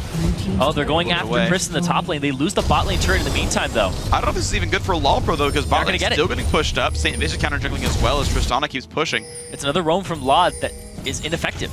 Yeah, he's not found his way in on this game. It's just been team fights that have gone well, which, to be fair, is a good thing to have. But now Impactful wants to go in. He's got Bunny Fufu as well for the Lantern for the teammate Flash. Still gets played, and Signature is going to be going down. All Summoners gone. That is a 2 for 0 as Nunu showed up as well.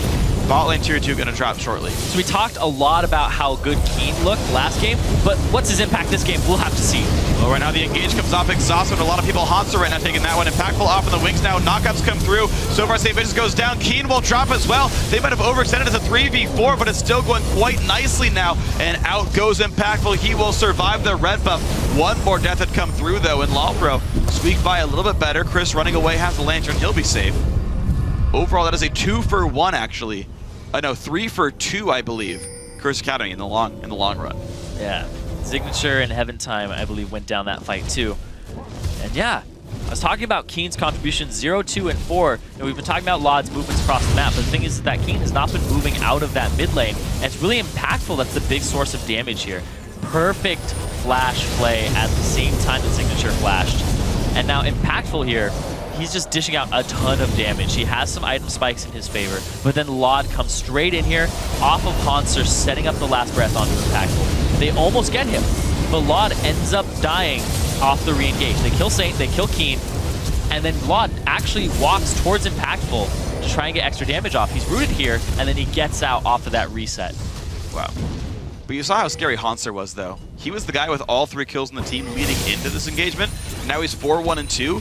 this game is pretty much on the LoLPro top laner to carry against the back kill line. participation. Gonna try and again, he's got a red buff. He's fighting Impactful, doing plenty of damage. Ulti pop, very low HP. One more root could get the kill, but now Heaven Time shows up. Impactful's already lost his Buster Shot. He's already lost Rocket Jump. There's the Ice Blast, but here comes St. Vicious. Ulti pop, Shutdown comes in, but Heaven Time's gonna fall, and there's gonna be a reset for St. Vicious. Now can he pick up Hanser? Nice knockback, but there's the jump on in. There's the Q, can he get it? Bubble comes in, Potoy lands the heal. Now Saint's gotta be pretty careful. This one Pink Ward used to make sure he can't get out, but the hook is gonna mean the kill. Shut down for St. Vicious, 5, 3, and 4. The Lantern hook was ridiculous from Bunny Fufu there.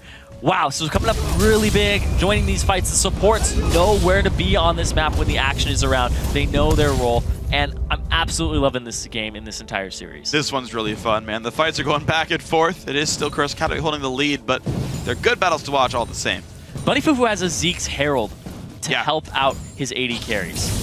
Even Kha'Zix cares about this. Yeah. Like, that's the right item to buy. Giving them that AD and the lifesteal, I believe. Well, yeah, it's 20 attack damage, I believe. It's 10 or 20 attack damage and 10% lifesteal. And what I really like about this as well is lifesteal items are technically DPS inefficient because you're obviously paying for the lifesteal. So if you don't have to buy a Vamp Scepter, such as what Keen's doing right here, it actually gives you basically more DPS overall because you have to buy that stuff. Heaven Time getting pushed around, though. Impactful, plenty of damage.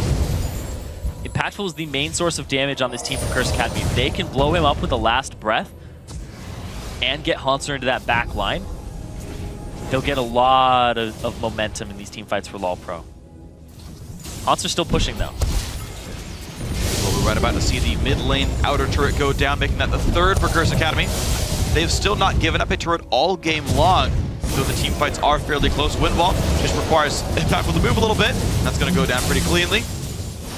Academy now up 8,000 gold as this game moves forward to a live dragon. Yep, dragon is up. Hanser, he's been trying to clear these waves. He wants to get his Frozen Heart as fast as possible after his Spectre's Cowl and his Rod of Ages, because he needs that to slow down the attack speed of Curse Academy.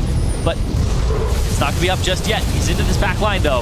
There's the engage Hanser up in the front end because the damage going to be enough. Looks like the hook is not going to land against the Wind Wall, and that will actually be a dragon picked up by the Nunu of Heaven Time from LoLPro. Now, can the briefcases slow down LoLPro enough to make this chase happen? But Toy does get hit up. There's a W absolute zero used from the brush to try to slow down the chase. Heaven Time one person is basically going to die right here unless he can make some really fancy moves that will be keen. Picking up the kill, and Curse Academy land the briefcase onto Hanser. Great double bubble. Hook's going to miss as well, and Lod has a knockup if he wants to stop the team. Looks like they might go back in onto Chris. Not just yet, though. Just some poke for now. And mid lane now under fire as well. Yeah, they killed the jungler, so is Curse Academy going to go straight for a Baron call? Wow, they're looking at it. They're trying to take this out as fast as possible, but keep in mind, Last Breath is still there, as is Hanser with the Q. Well, Hanser's not there yet. Slow chase, though. Bunny Fufu zoning out the team, and Baron already goes down. The hook from Fog of War. Lot is going to die for this one right now. That is a 2 for 0, plus now a Baron. Curse Academy well in the lead. Hanser hooked in. That is another kill picked up. And it looks like this game is really about Bunny Fufu's hooks. St. Vicious in the early game setting up the ganks. But man, every game you give Bunny Fufu Thresh, it's about Bunny Fufu. And you're seeing it right now. Hopping through the forest, bopping everybody from LoLPro on the head.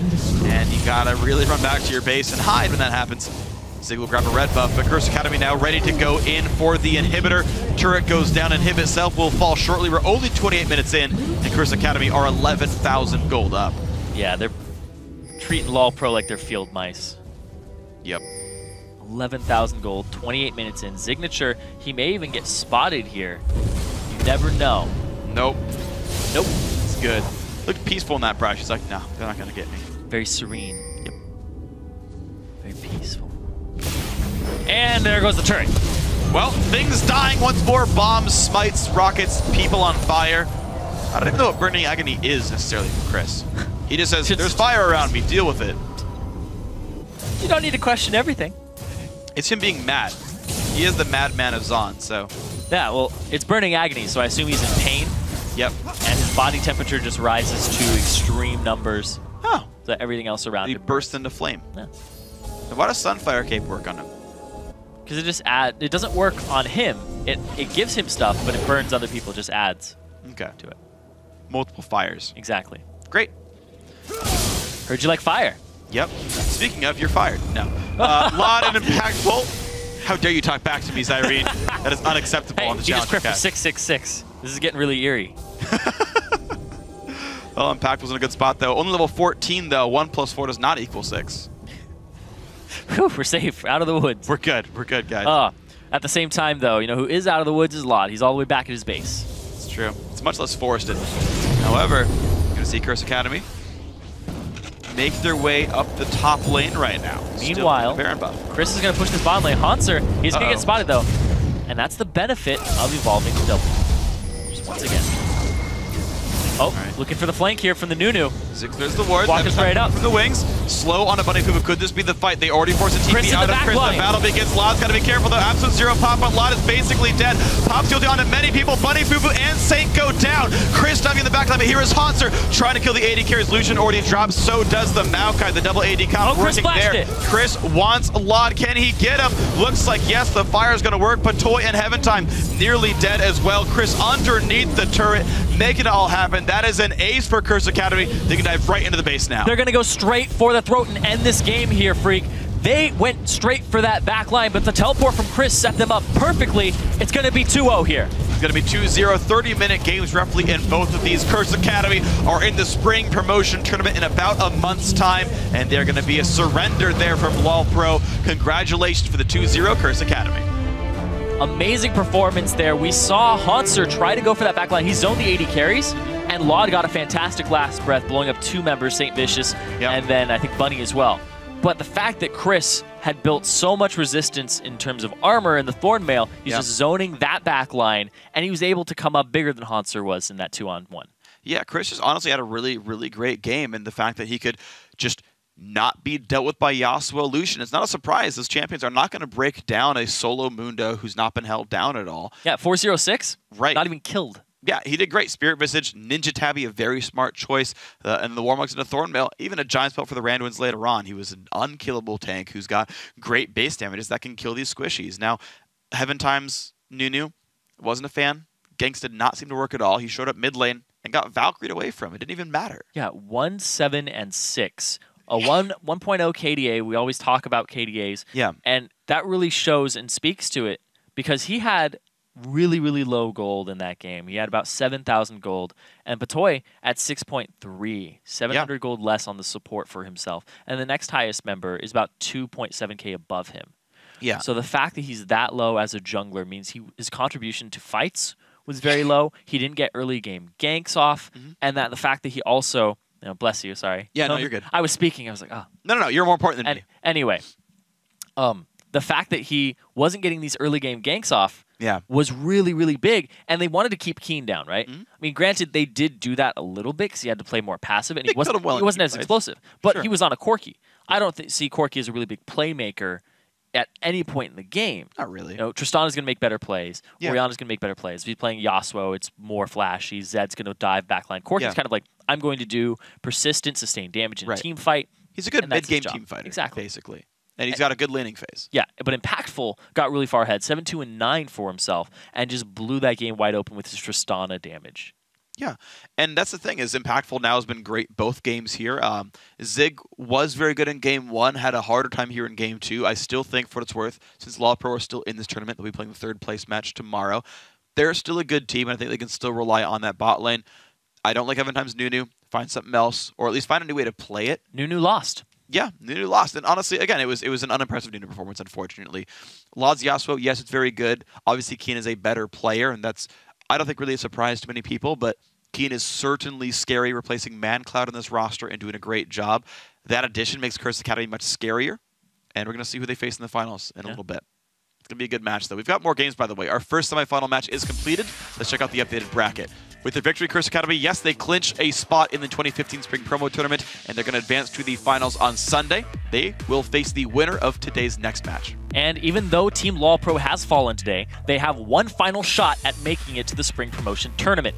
But to do that, they must win in the third-place match tomorrow. So today's other semifinal series kicks off right after this short break. It's another best-of-3 showdown with Team Coast facing off against Team 8. Don't close that browser. We'll be right back.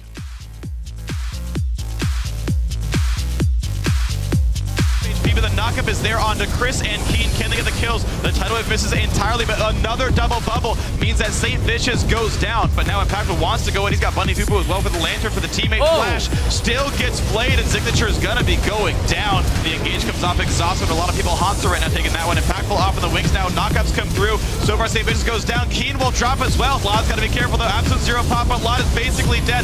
Pop skill down to many people. Bunny Fufu and Saint go down. Chris wants Lod. Can he get him? Looks like yes, the fire is going to work. Patoy and Heaven Time nearly dead as well. Chris underneath the turret.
Hey everyone, welcome back to the North American Challenger Series Playoffs. It's time for our second semifinal matchup of the day. It's the #1 seed Team Coast against 8th seeded Team 8. Yeah, Sorry, 4th seed. 4th seed.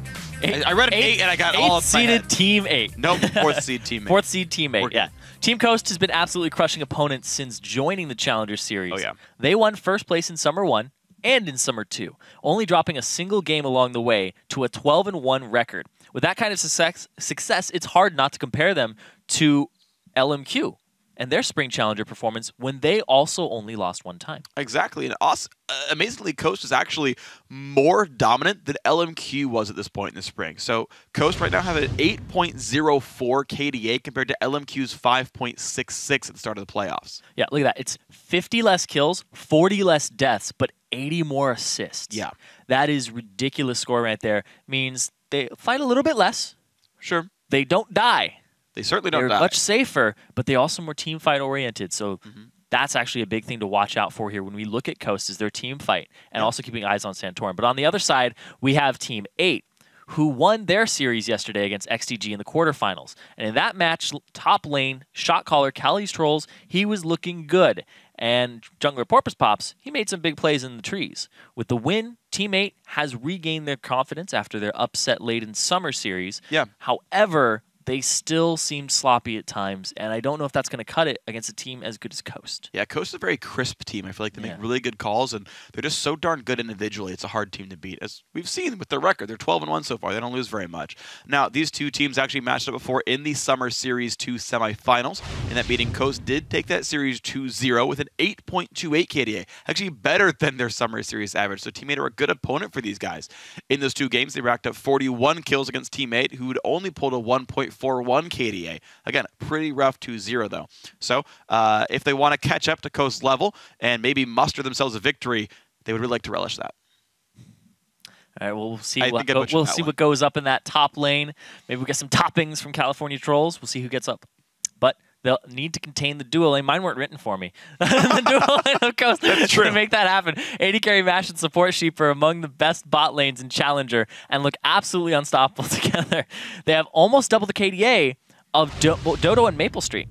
So they're squaring off against them today. What's going to happen in that bot lane? Well, first of all, I got some beef with you for making fun of my puns, first of all. But yeah, so Mash and Sheep are absolutely incredible. Teammates Maple Street and Dodo are getting better over time. I like the fact that Dodo's actually branched his champion pool out a little bit, though, and he started to pick up casters a bit more. The Nami and the Morgana were pretty darn good so far, so he's been adding more than just the tanks, but I still do want to see his Alistar and Braum come out because they were such stellar champions as well. Dodo's Alistar and his Braum, he loves to be the initiator in the fight. I remember he used to play a ton of Annie as well, so he could be the primary initiation tool in the fights. Because usually it's not Cali Trolls, but he has been moving to some tanks. Like, Teammate has kind of made a meta shift within their whole microcosm. It's like, Cali's going to play some more meta champions for like, tanks, but he also still has his back pocket carries. Maple Street, he has his old school kind of style of hyper carry. I mean, of lane bully, but he's moving to the hyper carries. Yeah. And Dodo, he can go tank. Now he's moving to casters. Yep. We're going to see how it pans out now as we get ourselves into this game right here. The funny thing about people kind of going for hyper carries, though, is we keep seeing these games go to 35 minutes. They're basically at 2 items for most AD carries, which is still where someone like Corki and Lucian are stronger than a Tristana, and yet we're still seeing the Trist get picked up. I find it very interesting that there's such a sort of tunnel on those champions that aren't even coming online by the time the game's usually decided. So, interesting thing to look for there. Team Coast are going to ban away Kha'Zix and Nidalee away from Porpoise Pops and Cali Troll. Smart. Porpoise got to play Kha'Zix all 3 games last time. Had a wonderful series. Thresh removed from Sheep. Great choice. Good job. You learned that lesson. Maokai dropped away from Rux. Yeah, they did give it to him, I believe, the last time that they played each other.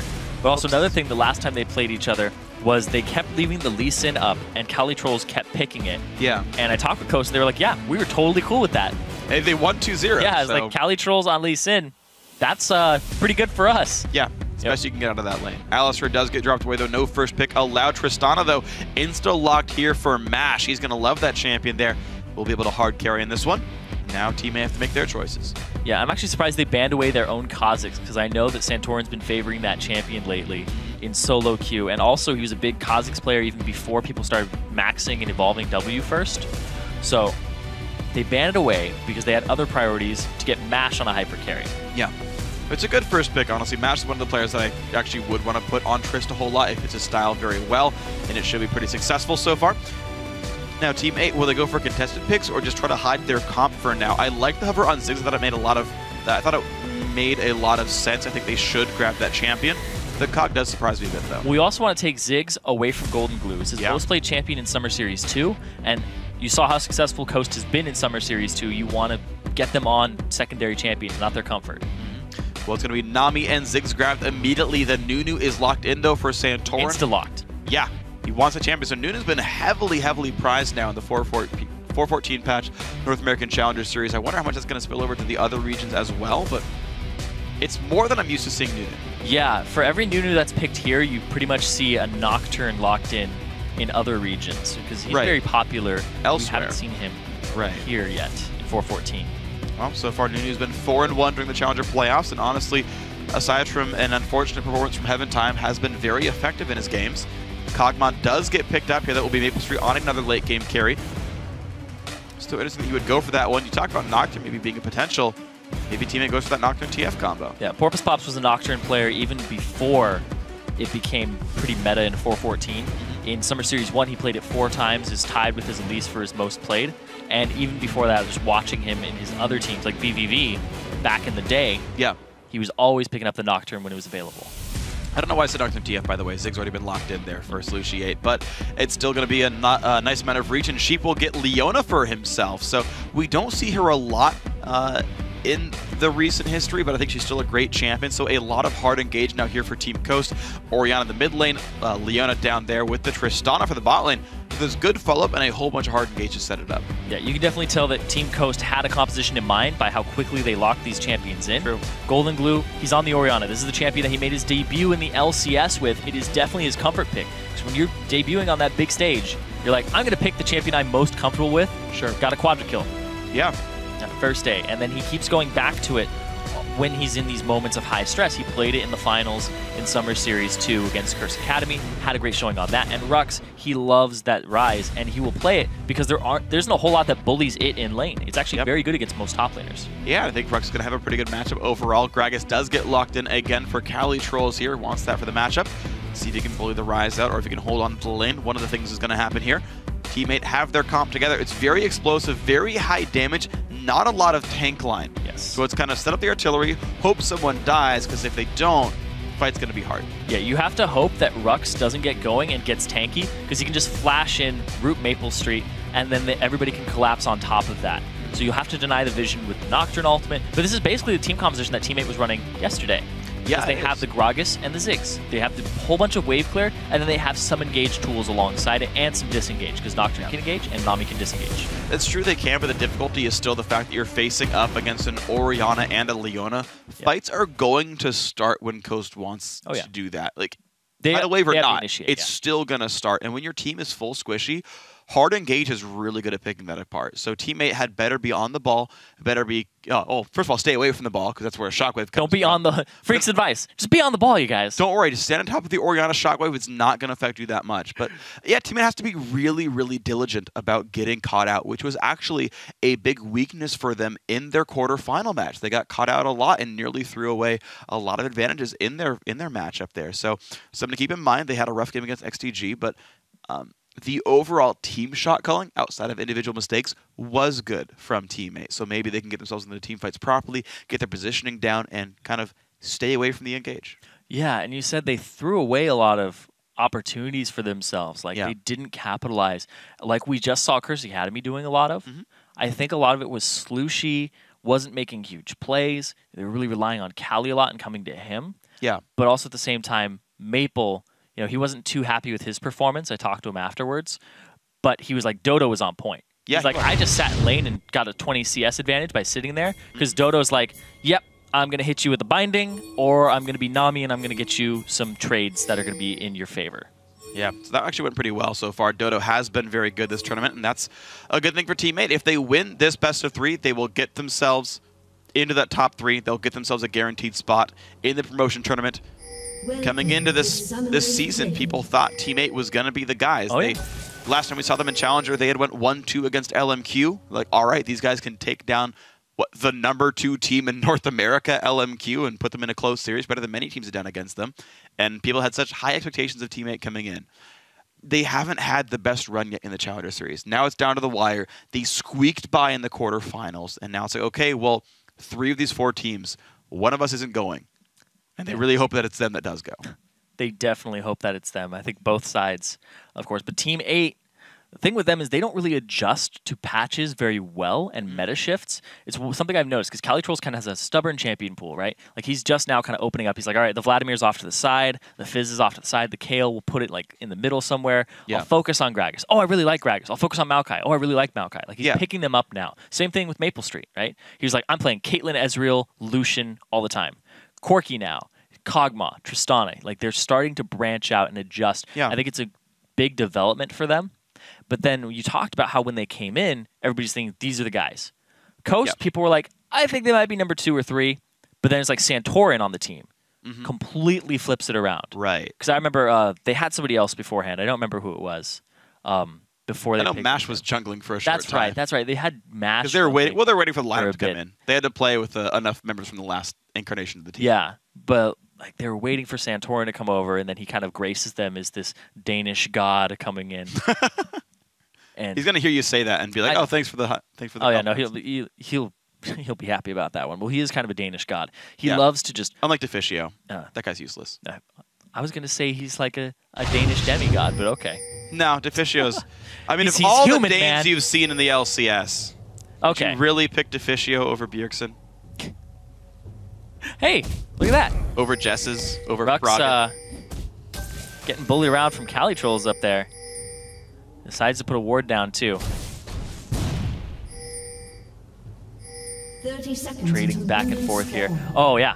But yeah, Coast are really good. Yeah, Coast are really good, and they got Santorin on. People are like, how good is this guy? He's really damn good. His work ethic is fantastic. Like, he's picked up the Nunu recently, and he's just blown people away with it. All right, so far so good for Team Coast then. 2.4K on each side. No gold leads 1 minute 20 into the game. Yeah. Very surprising, I'm sure, but actually the case. Something I wanted to mention, because you talked about how Calitrolls, and yesterday, like, the performances were kind of all over the place.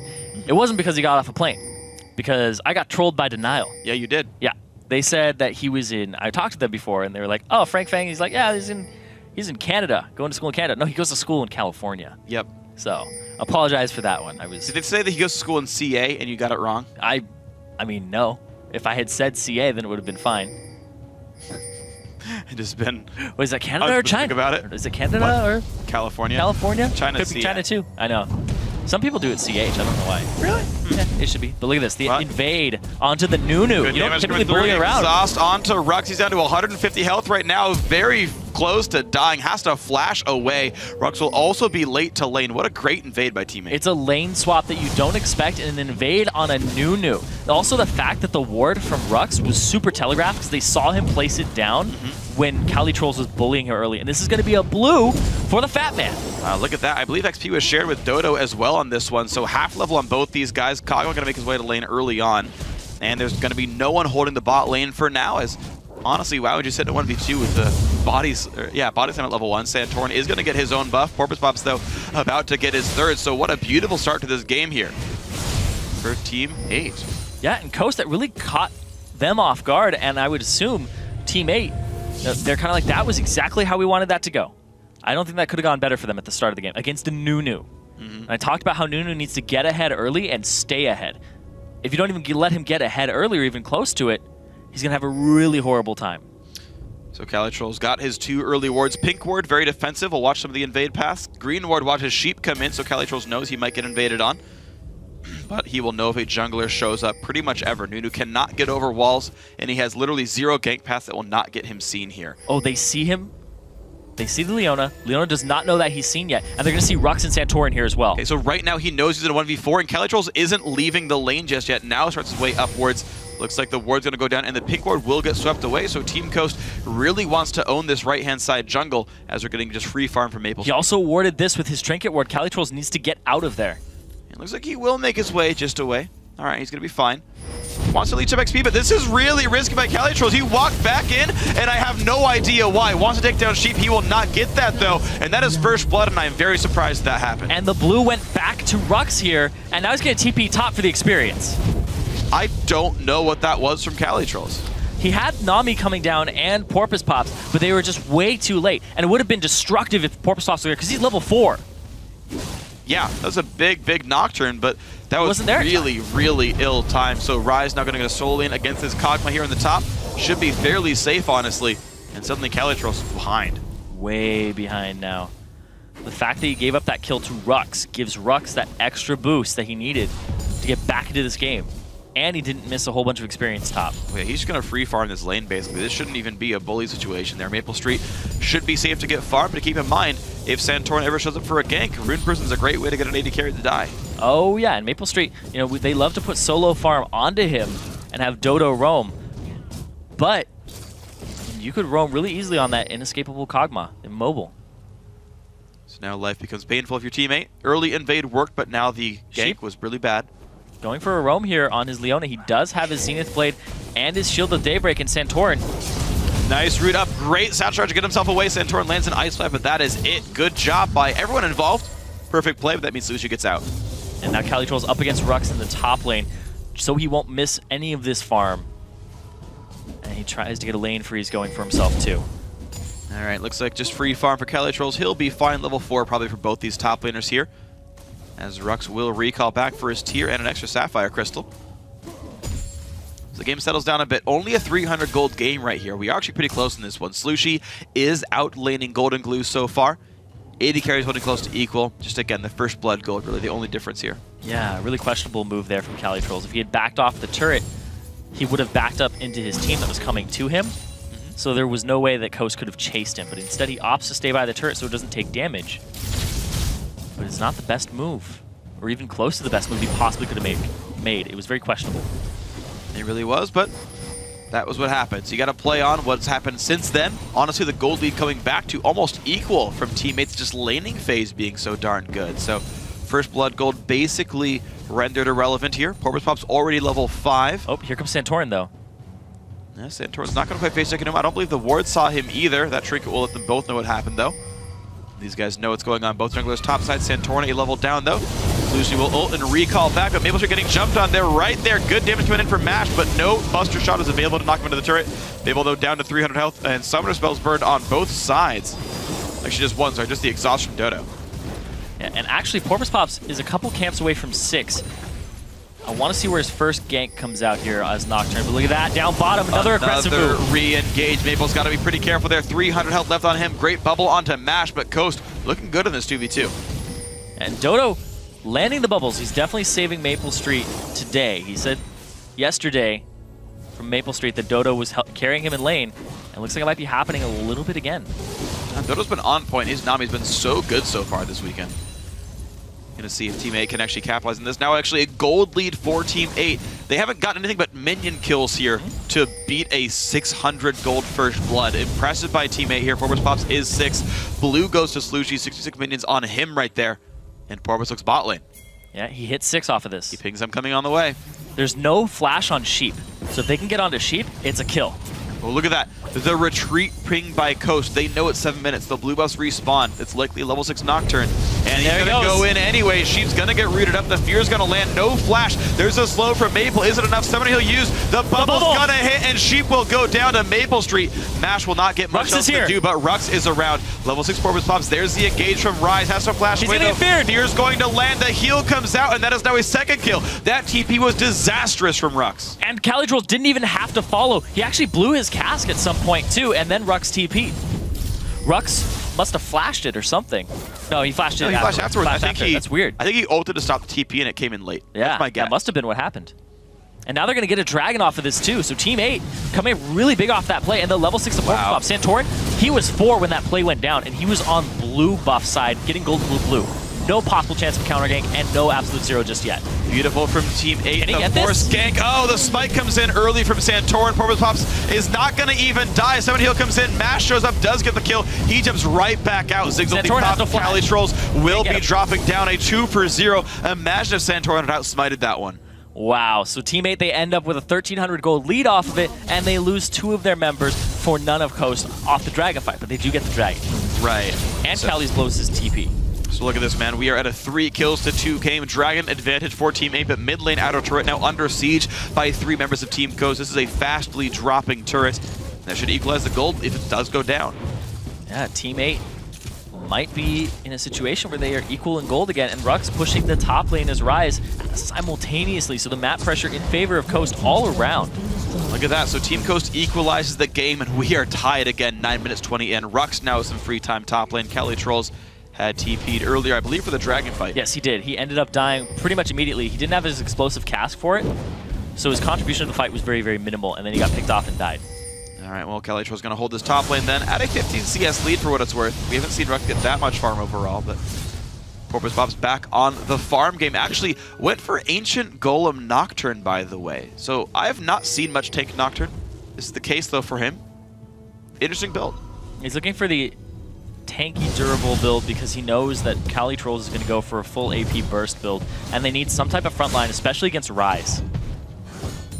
And Tristana, who's looking for the resets. Yeah, you really can't be a high damage squishy melee unless you're a burst damage squishy melee against champions like Rise and Trist. You're not going to kill Trist before she jumps away, and you're not going to burst out a Rise who's durable by build. So I think it is a smart choice to say, well, I'll be tank Nocturne because squishy won't work. Just see how tanky he actually gets for himself and where his next ultimate comes out. Rux has no flash, and they're looking for it in the top lane. Explosive Cask is up, as well as California Trolls flash. What are they going to do with this? Well, he sees Gragas. He's just chilling out for now. He's pushing this wave up pretty hard. And they actually pinged the Nunu, so they know that Santorin's trying to wrap around. Is trying to wrap around, but the engage goes in on towards Rux. The fear will be there. A great everything. There's a knockback into the wall. A whole bunch of bursts to knock back into the team. And that is a kill picked up. Santorin in a 1v2. I don't think he can do much there. He's going to try anyway, though. He's buying time for Golden Glue. He's an absolute zero. Golden Glue is on the way. The re-engage from Cali Trolls, though. Can he win this fight? Barrel's going to do some damage. There's the shield, though. Cali Trolls one hit from dead. Golden Glue with a great roam to make that one happen. Beautiful stuff. And Slooshy, a little bit behind, lagging in that follow, and he did throw his Mega Inferno Bomb earlier. I think it was to wait for their mid so we could roam out and deny some CS, but unfortunately not too much grab by Slooshy. We'll clear that wave away, but Porpoise Pop's back in the jungle. Clearing it out, making sure there's nothing for Nunu to take afterwards. But he's going to have to back off of that. These ultimates from Porpoise Pops are really going to be how Teammate gets into these fights and gets these early game leads that they desperately need against this team of Coast. Because if they can't get an early game lead against Nunu, Trist, Rise, even Orianna, oh man, it's going to spell disaster for them. Yeah. There is definitely some beautiful late game here from Team Coast. Now, the lanes themselves are actually decent regardless, though. Like, it's one of those late game comps that doesn't lose laning phase, which is a pretty beautiful thing to be able to craft together here. Oh, yeah. It's a well-rounded team, but yeah, Teammate, like, it is literally 100% about Porpoise Pops. He has every kill and assist on his team. He has made everything happen, and Teammate needs him to keep making these moves to stay up in this game.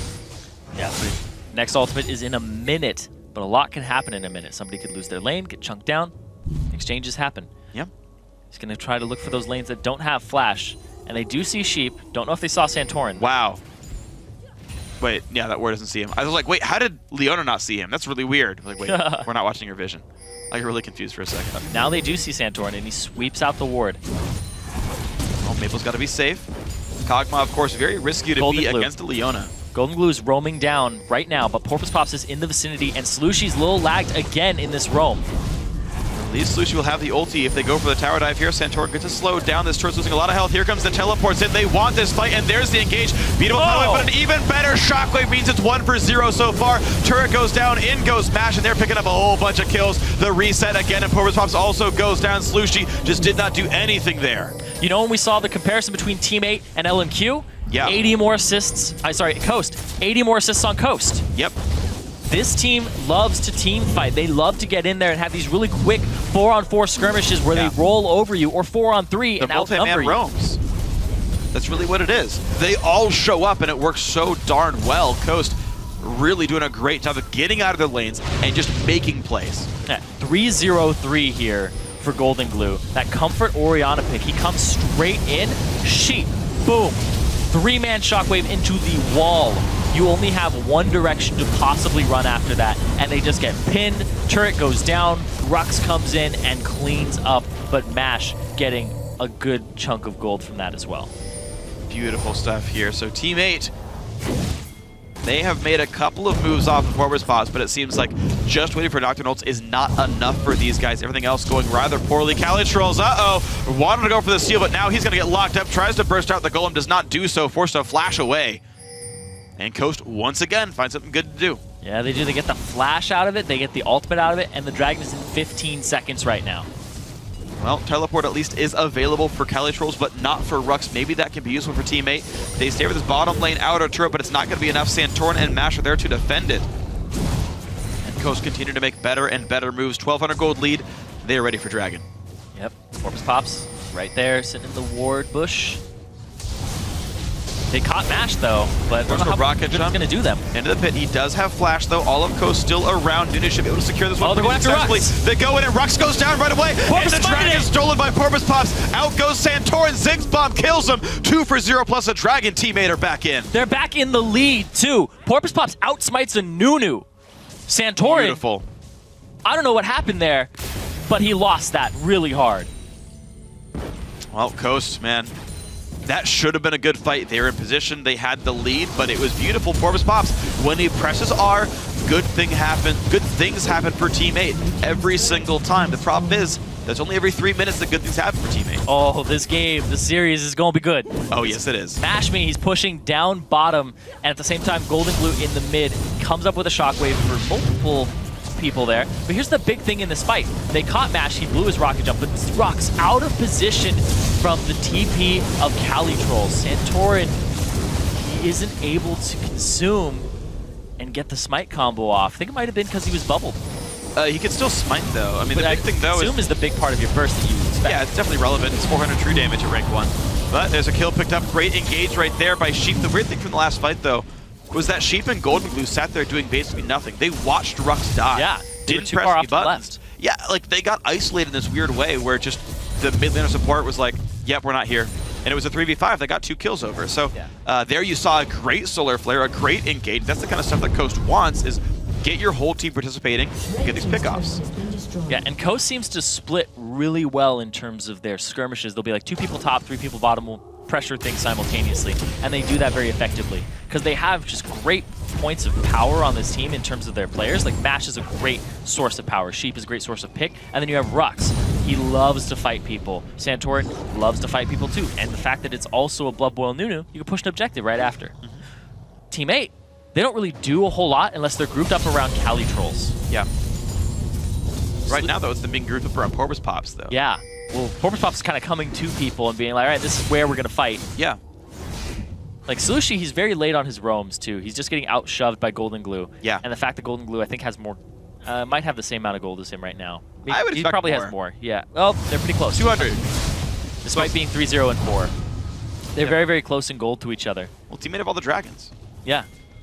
The gold overall is still in Teammate's favor by 500. That's true. And it's in good, really, it's in good places on both sides there. Are they going to, they're going to catch Sheep. They're going to look for Sheep. He is tanky, but Calitrolls here. Good body slam, good barrel as well. That will be the kill picked up. They give it to Calitrolls. 2-3-1 on that Lichbane Gragas. Looks like Merc Treads will be next for him. And here's the fast push coming out from Santorin on the Nunu alongside Mash Me on Tristana. That Blood Boil is just going to do so much if they make their way to a turret. It looks like they're going to play a little bit more hesitant, though. Even though Porpoise Pop's ulti is down right now, they're not going too hard. Porpoise is going for Locket of the R and Solari next. So more tank stats here to defend the team. Going to start the fight, but then just sit there on the front line and be annoying. They don't want to get flanked around because Porpoise Pops is sitting around in their jungle. He's going to find this pink ward. Calitrolls over the wall. Is he going to go for this? No, he's going to just harass them. TP in the back, comes though. in from Rise, though. Slushy could get caught. Dodo wants to stop the engage, but Sheep is really trying to make this happen. Good shockwave there. Dodo is going to go down. A nice absolute 0 in there as well. Gigantic Zoogs ulti, but it's not going to be enough. Mash gets 1 kill. Now, can they keep chasing? There's a slow on Porpoise Pops. The jump in from Mash as well. It is a very tanky Nocturne, but he's going to flash actually away and towards the enemy lineup, and that will be a nice flash Rune Prison. The kill picked up by Rux. A 3-4-0 to Team Coast. Yeah, Rux, he TP'd into the left side of the river, and now they might get a Baron off of this. They're going to go straight for it. A 19-minute Baron, 80 carry, Blood Boil. This could be good. Oh, no matter what, it's going to be good, whether or not they get poked off of it. Naples trying. Calitrolls is around. No ulti on Gragas. But that Kog'Maw harass going to do a whole bunch of damage. Master trying to help tank, though this is a pretty close one. A turret goes down from minions. Calitrolls goes down. Sheep tries to trade his life, but he stays alive. Maple getting chased. Good dodge of the bubble by Mash. That bear bait ends up just being a 1-for-0, but Team 8 maybe going back into the vengeance. Mash slowed down, and Nunu very low on health. And they're all extremely low. There's a Ziggs around, and they're trying to get some HP off of this Golem, or at least blow it up. So Golden Glue could have a blue. All right. 1-for-0, blue buff grabbed. Honestly, can't be too sad about that if you're Team Coast. 300 gold lead. All that's here for Team Coast. An incredibly close game. Yeah, Maple Street had nothing to do with the previous fight. The one at Baron, he did. The one before that, no. Dodo Slushy caught out mid lane because they were wrapped around because Porpoise Pops left his post in the jungle. And then the Coast team just came up behind him. Golden Glue with a great shockwave, and Slushy just couldn't handle the damage. Look at this choice made by Maple Street, though. He went Merc Treads on Kog'Maw. I think it's a great choice because Leon is looking for him all the time. And Sheep's hitting all of his CC, too. Yeah, Sheep's playing a freaking great Leona this game. 0-2-9, playing a phenomenal series so far. And he is setting up his team very beautifully. Smart of Maple to go for Merc Treads, of course. Dodo will be getting the Mikhails soon. That will help on top of that. But this is one of the reasons that Kog'Maw can be weak, is hard engaged that so many teams have stopped trying to pick up. It's really good against champions like Kog'Maw. I don't know about you, but the fact that there's only 100 gold difference at 20 minutes just makes me very happy to see this high caliber of a game. It's really great. It's a fun to watch series. It's going to be a fun 2 to 3 games for sure. Team Coast. It's the dragon fight. Everybody's here. Everybody's in attendance. Raise your hand if you're here. Everybody's there. Thank you, Freak. I raised my hand. I'm here. Thank you. Yep. For checking in. As long as I know that you're here too. Yep. We're probably safe. But look at this teammate. They could possibly get a flank on Coast, but Coast, they're going to try to force it. Good zone back in the front line. Harass still coming out of Slush. He looks like Coast cannot really he force. The long-range tidal wave will not land, but the bomb does, and Golden Glue getting forced around. Porpoise Pop so very tanky, but just getting destroyed right there. 1-for-0. Beautiful cast, though, separates Santorin, but they can't quite kill him down. He finally goes. 1-for-1. Both junglers dead. Teammate not going to chase. It's so hard to get to Mash Me. They got Golden Glue very low. Didn't even use the shockwave that fight. Got chunked down to about 400, 300 HP. Mash Me, almost the same situation, but he's at about 800. Re-engage from Sheep, though. On the flash away, drags him further. Oh! Damage. Wow, the Ziggs across the wall gets the kill. Sheep gonna go down as well. 2-for-0 TP so home far. guard. TP home guard from Calitrolls. He wants in on this one. All he's gonna do is zone back the enemy team, and that will be Team 8 finding 2 kills after the fact, and a dragon as well. Oh, Calitrolls. He's looking for the red buff. He was looking for Mash, but he can't get it. That's gonna be a dragon falling to Team 8. They take big lead. Yep. Considering this game is so close. 2,000 gold, one of the biggest leads this game's ever had, to be honest. 36 to 34,000. Team 8 looking a lot better here. And they are slowly powering up as this game goes on. Maple going for that Trinity Force. The Lich Bane into, I think, Death Cap's normally next for Calitrolls. Teammates gotten every dragon this game. Yes, they have Rio and dragons. And Coast, they've kind of just been letting them fall by the wayside. And Coast is a team that, you know, they have a Nunu. They have an Orianna. You should be controlling these dragons more effectively. Look at this. It might be another Baron force. They are desperate for these objectives. Wow, Coast are really trying to play this kind of game. No wards really spotting, though, for Team 8. They don't technically know this is happening. Oh, he does. Yet. He saw a ward fly over the wall. Oh, yeah, he does. But that could just be someone in the pit, not necessarily him doing it. Now he really, really knows about this. Team 8 is around. There's a tidal wave. Ziggs ulti pop does not hit more than one person with the Nami ulti. Sheep he puts him back in. So low on health. Santorin low. He is almost going to go down. They will try to pick him up. Shockwave catches on the 2. Rux very injured. 1-for-1 so far. The knockback on a Gragas inside the Baron pit. Calitrolls got to be careful. In goes Mash. He gets that kill. That is a 2-for-1 so far for Coast. Wow, so the back and forth here again. Yeah. 2-for-1. Oh. Over and over again. Coast still actually come out on top on that exchange.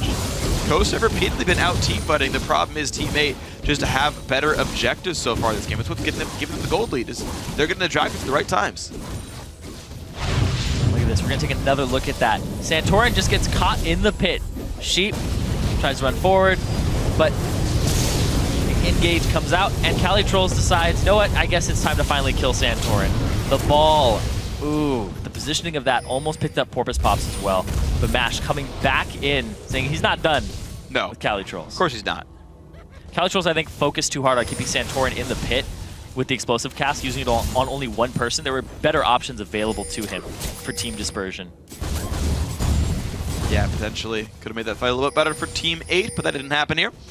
Corvus Pop's very tanky, gonna take a dissonance, has to flash away from the engage of Leona. As a big 7 spell down, as Tank Nocturne still has to be afraid of the sun. I mean, you figure when you have the power of darkness, the sun's kind of your hard counter.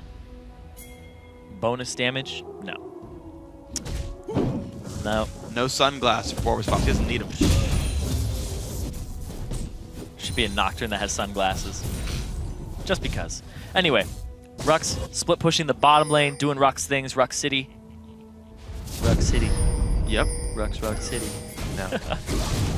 Anyway, they're going to continue to push these lanes out. Say no. The TP coming in. The flash engage against Maple and Corvus Pop's nice tie whip to stop the engage anyway, though. Santorin walking forward, goes for a bunch of crowd control, but a great thing only kills off Rux. Down goes Nunu as well, now Mash in a bad spot. Beautiful shot over the back line, Slushi barely staying alive. Both summoner spells used to keep him up, but that is still a 2 for 0, and the siege continues for Team 8. They're going to continue to push this turret down 2-0, like you said, and an explosive team fight off of a teleport, but as soon as he TP'd in, Corvus Pops was right on top of him with a paranoia. Yeah. And life is good for Team 8 fans right now. Middle inhibitor turret going down rapidly, making that a 5 turret so far. They're going to back out. Respawn timers are low. They're already back alive. Sheep almost wants his way back in, but he can't find it. Yeah, Rux has no teleport. Taking a while to get into this fight in the first place. And look at that. He actually went with an Abyssal Scepter here on his Rise, so that he could actually do more damage and take more damage. So he opted for that as opposed to the Spirit Visage for his magic resistance item. Interesting. But he gets blown up and focused, and Cali Trolls didn't actually contribute any damage onto Rux that fight. He actually just walks around and then eventually blows somebody up. But look at this, they're going to use the Baron as a 2-dimensional objective. They're going to use it as a bait as opposed to just a buff. And Koso tried that many times, but it has not yet really paid out. Solution can take some damage there. Mash wants him. But if it pays out once, that's all you need. That's true. This game is still so incredibly close. I can see it going both ways. Both top laners actually went Abyssal here, interestingly enough. So they respect each other's damages, but are still very aggressive players. Well, also, it's double AP comes on both sides. Yeah. You have Ori Rise plus... it helps out. Yeah, it works in both cases. You want MR and you want the shred for your teammates. Exactly.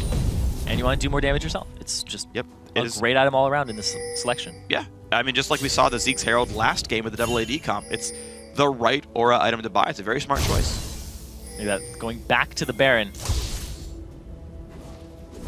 Oh, Maple Street.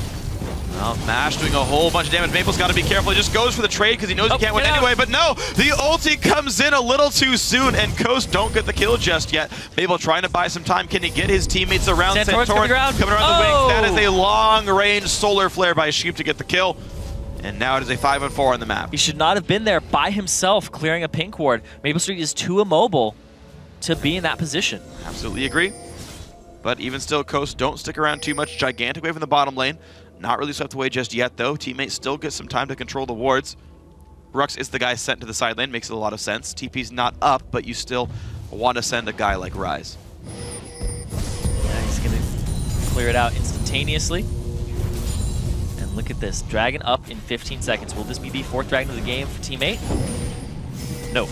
Not in terms of red, but it'll have to be contested here. Well, pink ward's defensive down for Team Coast. They have one in front of their red buff as well. Maple Street back up, running in. And here's the thing, they have to buy time for their AD carry if they want to do this. But Coast, they're saying, if you want Dragon, we go Baron. That's exactly what's happening right now. Well, Dragon's going down quickly. Coast are rushing for this one. They do know about this, though. There's the review. Run on top of the ward, but Coast are already hitting this. Off goes the team. It's going to be Gragas sitting there trying to complete that Dragon kill. He can, of course, TP in on top of that pink ward, but this Baron dropping down so very fast. Maple Street Cali Trolls are around. Can they get the engage? Zigzag comes in. Great smite away. It's going to be Santorin picking it up, but a 1-for-0 so far. Can Forward Pops do any more? Rux flashing away on the side. It is a 1-for-0 with Baron for Dragon. Yeah, the big person they have to focus is Mash, though. He took 0 damage that fight. And they do get Sheep off the map, and they get Rux to try and back in a little sneaky area. Are they going to find him, though? Almost. Maple's going to spot him. Ruck is going to go down. That is a 2-for-0 plus Dragon against the Baron buff. In terms of gold, that is better for teammate, but Coast can maybe use the buff. Yeah, they have 3 members of their team. And look at this. The members on the team who aren't being focused down are the most fed members on Coast. 5-1-9 on Golden Glue, 6-0-5 on MASH. This is still very controlled by Coast at this point. Like, they lose control every now and then because Rux and Sheep get caught, or Santorin is going really hard for an objective. Yeah. But MASH and Golden Glue are playing very, very well. And really keep in mind as well that MASH is got an exceptionally efficient build. He's literally got the most efficient... Oh, okay. Flashed away from Porpoise Pop. That's fine. But yeah, MASH is on course for doing so incredibly much damage right here. Literally the most efficient build you can go for is an AD carry. Plus, he's got Blood Boil. MASH will absolutely destroy any frontliner on teammate if he gets the time to attack. Yeah, he also has the Baron buff and a red buff on him at the same time. Yeah. So this mid-game spike for him is just ridiculous damage output. Calitrolls is actually top, and he has no TP. He has to back and make use of that home guard. MASH has got to probably have a lot of money in his pockets right now to buy more items. He should be well on his way to either a Whisper or one of those Lifesteal Tier 3 items.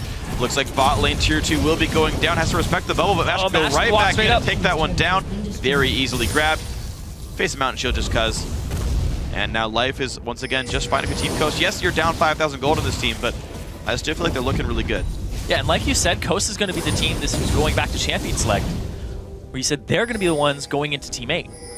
Team 8, you know, they'll have to counter-engage with Porpoise Pops or use the Nami wave, but usually it's going to be Coast coming in to the Team 8 lineup. Yeah. Forcing things. The cool thing, though, now is because Coast are so scary, teammate have to respect them. And now MASH has come online with long range so that he can just play the normal siege game.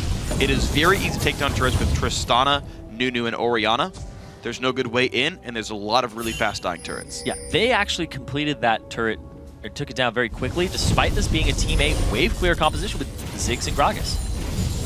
I was actually quite surprised. Gragas is just not showing up in time. Calitrolls, he's going to try to look for a flank here, but they might sacrifice the turret to make this play. It's going to take a while for him to get there. Let's see what they can get. Porpoise Pops. That's exactly what they're going for. He's going to try to flank. Get much.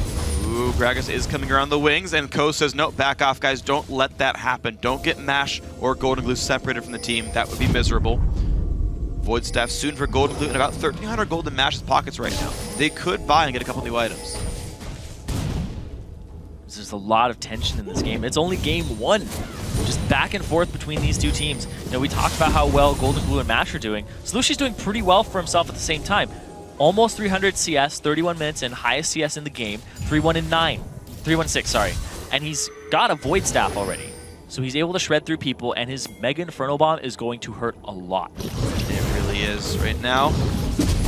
Slushi is a big threat there. There is a little bit of reach on teammate. Porpoise, Calitrolls, and Slushi can all reach MASH and deal some damage. If Golden Glue misses the shield, that is a dead Tristana.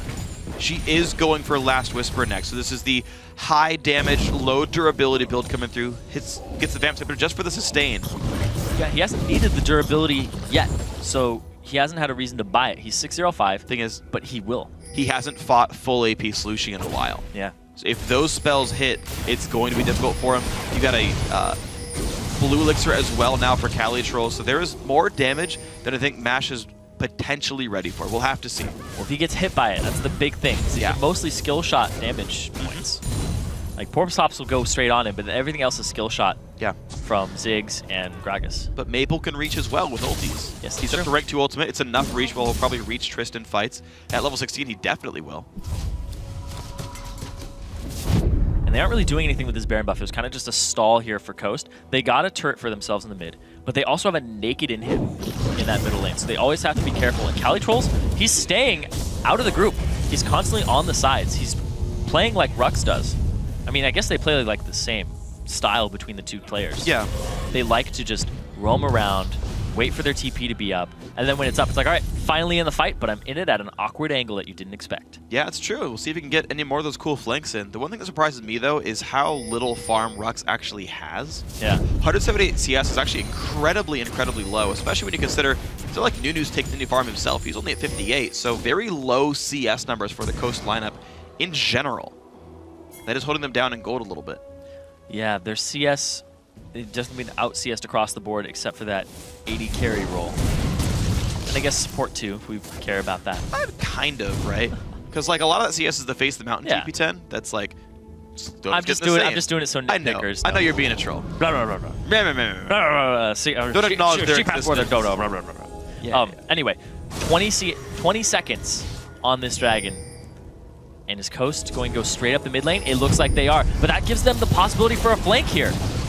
Well, Maple's got to be careful about going in through this angle, though that ball is in the exact right spot to scare teammate. There's the two-man shockwave just to buy time. Mid lane turret goes down, and Callie's wrapping around. Walking backwards. Right There's into the Mash. engage on a Mash. A lot of health lost on him, but they're going to stay alive. Absolute Zero to zone back, but Sheep already goes down. Maple off in the wings, going for Rux, who's about one hit from dead. That is the kill picked up with the living artillery of Kog'Maw, and Coast forced to run away. 2 for 0, losing a turret. Yeah, Mashme got chunked out. He did effectively maybe 0 DPS that fight. It was really, really good from Porpoise Pops to use his ultimate to deny the vision, and then the barrel. They're going to go get this inhibitor off this, though.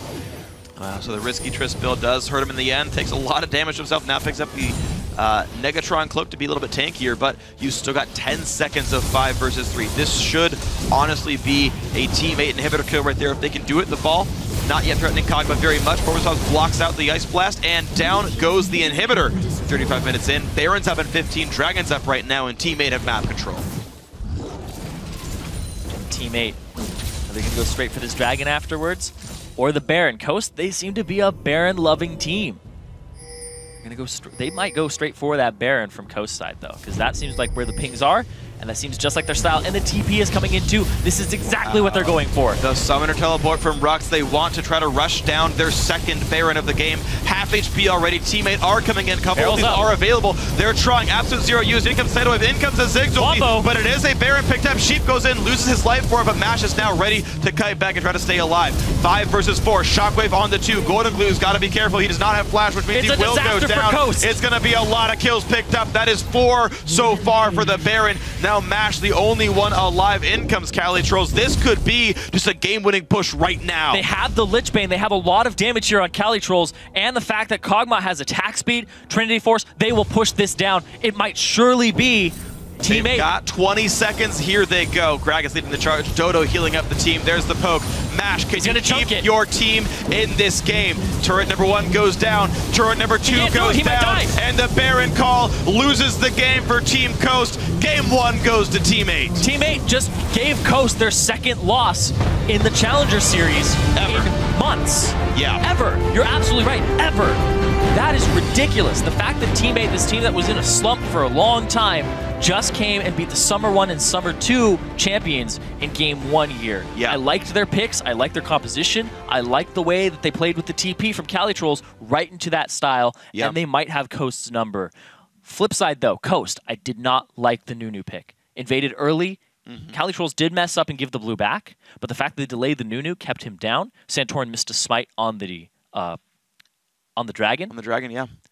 And then at the Baron, they ended up just forcing it over and over again. And Teammate was like, yeah, you guys are just going to keep forcing this, and we will fight you there because we have Wombo, Combo, AoE, objective control in a pit. Yeah. Ziggs Bomb, I don't have to aim it if I just throw it into the pit. Yeah. Gragas Barrel, same story. Right, it's a lot of backline reach with a Nocturne. It's a really good combo, and when you're relying on Golden Glue and Mash to do good things, and they get pinched out, life's difficult for a squishy team. And it's... I personally don't dislike the Nunu. I thought it was fine. I thought the way that he executed it, because Santorin's style is, I'm going to go fight you in the jungle. If he gets fought early and then he can't do that, it really shuts him down. His play style becomes kind of moot. Okay, that's fair. Like, he loves Elise. He loves Lee Sin. He loves to go fight you and hit you in the jungle and make sure you can't gank anybody. He didn't accomplish that on Nunu.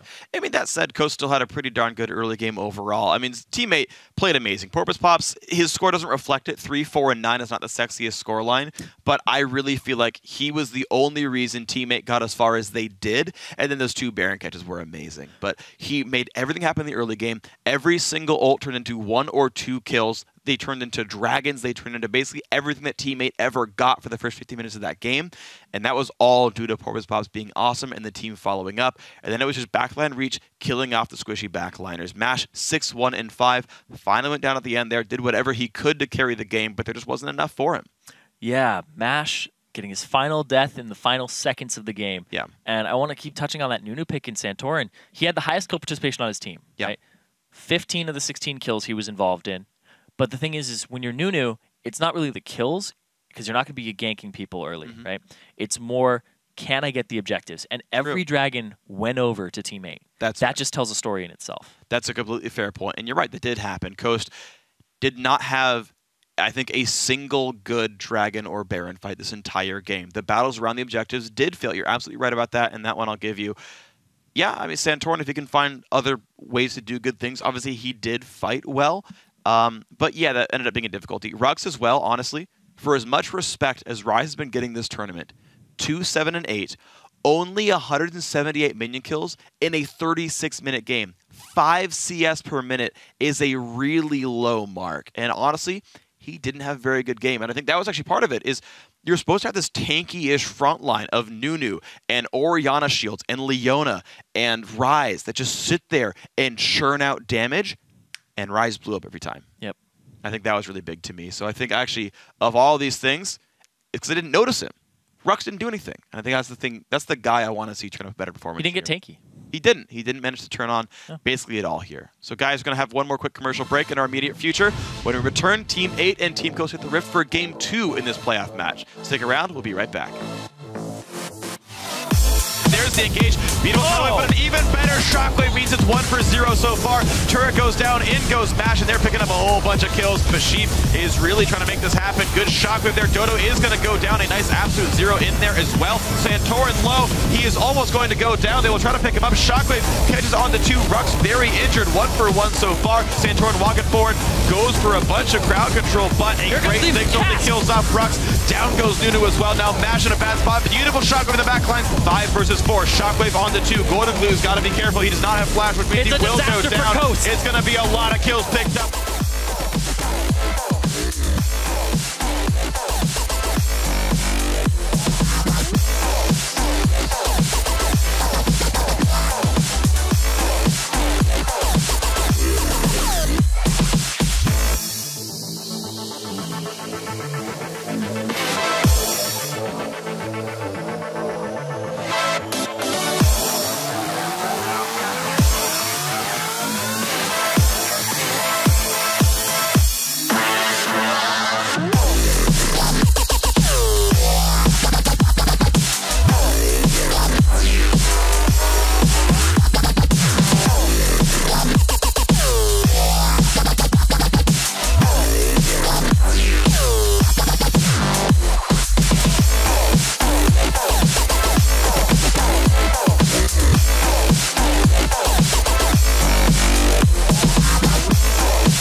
welcome back to the North American Challenger Series playoffs. We're now in our second semifinal showdown between Team 8 and Team Coast. Team 8, with a very, very close Game 1, pulled it out in Game 1. Yeah, they are currently leading 1-0 in this best of 3 Yep. over the Summer Series 1 and 2 champions.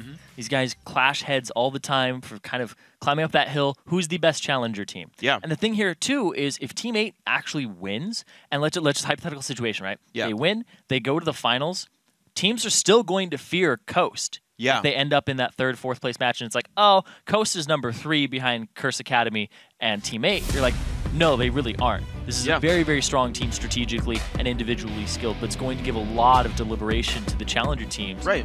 And also to the LCS teams. Bottom LCS teams, yeah, and I mean, honestly, you still want to put on the best performance possible. Even if you do make it to the finals, even if you get your spot locked down, you get an easier opponent by being scarier and scarier and scarier. Team 8, to me, they have the best dragon fights in the challenger scene. They seem to always do so well in those battles. They're there at the right time. It always works out for them. Cali Trolls is on point with his team core. I think it's the TP from Cali Trolls. I really think it's having the top lane shot caller. You really have, like, every 4 or 5 minutes, it'll be like, all right, now there's going to be a huge play coming out. I don't know if it's going to be in our favor or your favor, but something's going to happen. They don't sit around. They will force something. Even when they were behind sometimes, they're like, all right. And they felt behind, too. Sure. So they were behind in kills for the majority of the game. Yeah. And they were still like, no, we still got this. We're going to make a play. When you look at the adaptations as well made in this game, I love this, by the way. I love seeing picks and bans play out this way in Game 2. The Thresh goes away from Sheep, the Tristana goes away from Mash, the Nidalee's still dropped away from Rux. The Ziggs are like, yep, Slushie, you're right, not allowed to get the champion. The Yasuo's still banned, the Maokai still banned, but the adaptation bans, very, very smart. So yes, Alistar goes through either to Dodo or Cali Trolls. It's probably going to go to Dodo. Remember his Alistar, when we saw him previously, like, I don't even know how to describe it, but it was ridiculous. He was bulldozing people down all the time. And he loves to roam, because Maple Street, we always talk about it, Maple Street's kind of like a solo laner, because Dodo will go off and do something else. He's been playing the caster, so he hangs around Maple a little more. But now he's back on that champion that's going to roam and try to make plays in the mid lane. And against somebody like Syndra, if he can wait for an E to come out, he has a great opportunity in the lane to just headbutt Pulverize. That's true. It's going to be fun to watch for us. We're going to see how well the Alistar works up in this one. Looks like Maple Street is still going to go for the Kog'Maw here over everything else. Tristana banned as well, meaning there's a bit of a monopoly on hyper carries here. No one's been playing much Jinx for themselves. Still they hover onto Nocturne, though. Doesn't need to yet. Kha'Zix's already been grabbed. But I want to see how these contested picks go back and forth. Yeah, Nocturne seems to be what did it for Porpoise Pops. When he hit the level 6, he hit it faster than Santorin. He was able to gank the bot lane and upset it. And then he kept coming back to different lanes every time. When the flash was down, he's like, I'm going to gank Rux top. All right, we got a kill. So he keeps doing that around flash timers, and it's really, really good. And I think that the fact that Nocturne is now meta in 4.14 is perfect for Porpoise Pops, because he's been playing that thing forever, like I said. Yeah, and he's been pretty freaking good at this Nocturne, though. I'm going to see some more of it come out. Mash hovers on the Vayne. I actually do want to see that. He's been playing a ton of it recently. When I looked at his solo queue, he's actually been spamming that alongside things like Varus. I think Varus is a phenomenally strong champion that's super underrated. I would love to see that champion come out more, but no, Zilean and Corki grab. We see this lane a lot, actually. It's a very strong lane. It's basically a lot of undodgeable upfront burst that's good at pulling you around. It's a lot of the reason that Karma Corki was good back in the day, except that Zilean has a better late game than Karma does, I feel, because of the value of that ultimate. So, very harass-heavy lane here, Team 8. If they do go for Alistar, they've got some healings. That's pretty safe. If they switch over to Nami, that'll be great as well. Yeah, and if it's Cali Troll. I was really surprised that the Zilean didn't go Picture banned last game. Yeah. Because it's just been such a huge priority in other regions. It was a huge priority yesterday. True. In the earlier series today as well, I believe. It was banned away or picked away once. Yeah. Yeah. So, I don't think it's going to be Sejuani. Mid-Sejuani, dude. Didn't you see that? Mr. Oink represent. Sejuani. Not how it's pronounced. Really? Oh, I thought it was No. Okay, my bad. You're wrong. I did the spotlight. I know how to say the name of the champion, darn it. Gragas, Orianna comes through as well. It will be support Alistar. Not a huge surprise there, but we're going to see top Gragas blind picked now for teammates Cali Trolls. He usually doesn't do that, but he's very comfortable with this because he has a tank in Dodo. They have the burst from the Gragas in the top lane. Yasuo once again was taken away. Like I said that the Yasuo Gragas combo was something that Team A has been practicing a lot of. Yeah. But then even without the Yasuo, Cali Trolls is like, yeah, Gragas is right It's the up Gragas my alley. combo. Right up my alley. I'm going to go full AP top lane. Let's do this. And it's worked so well. Oh, yeah. He's had really good temperance and when to go into the fights. He's been very smart about his engagements, and he blows up some squishies pretty often there. Ruck's going to play Mundo into the matchup here. Thinks that'll be his best chance at fighting against this Gragas. Slushi did grab Orianna for himself. That should be all kinds of fun for him. He's a great Orianna player. We're going to see a very high utility team of teammate. A lot of great engage power here, and it basically rests on Maple Street for consistent damage, and then great burst from Slushi and Cali Trolls. Yeah, I wouldn't put it past Slushi because this is once again another good Dragon and Baron team fighting composition from Team 8. It is. Whereas Team Coast, they have more pick here. It's very individualistic. It's kind of pick, win your lane, and then we'll team fight, but hopefully we already have an advantage from the lanes. Yeah. Well, it's a comp where you really want these separated battles, which almost helps when you're facing a Gragas here. Is like, look, Rux is gonna destroy Maple Street, and like Alistair can push him around, but he'll never die. And so you're soaking up the AD carry the entire fight, whereas Corki and everyone else gets to kite and actually do good things the rest of the battle. Try to, get rid of this Gragas, get rid of the Orianna, get rid of the Nocturne, who's much lower threat. And so a split up fight, I think, would be significantly better here for Team Coast if they can get that. But Team 8 we've seen just be incredibly well coordinated. Their only slip-ups are getting caught off and getting picked out, and a champion like Orianna can do that. But as far as team fights goes, yeah, Team 8 look real good.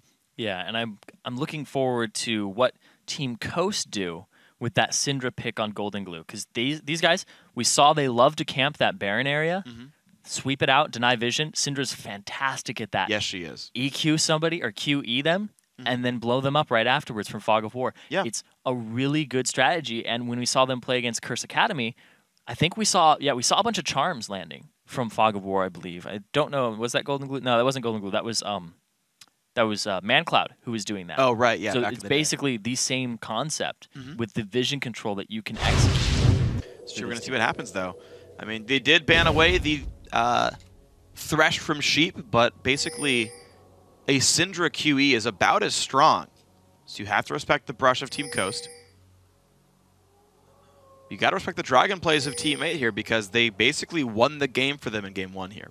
And you also have to respect the fact that Team 8, they basically got the same composition, right? Wave clear mid, Gragas top. They have Welcome Maple to on Silent Kog'Maw again. Fifth. Now they have a tankier, but it's still type of engage AoE champion. He is more primary engage. But then they have Porpoise Pops back on that Nocturne that he did so well on. And this won Team 8 the game against Coast and gave them their second loss of Challenger ever. You have to respect that. And also the fact that we got in this game very quickly. The momentum that Team 8 has from the first game. And they're basically warmed up on the same comp. They're just like, all right, just do it again. Do exactly what we did over again. And it's up on Coast to adjust to them. True.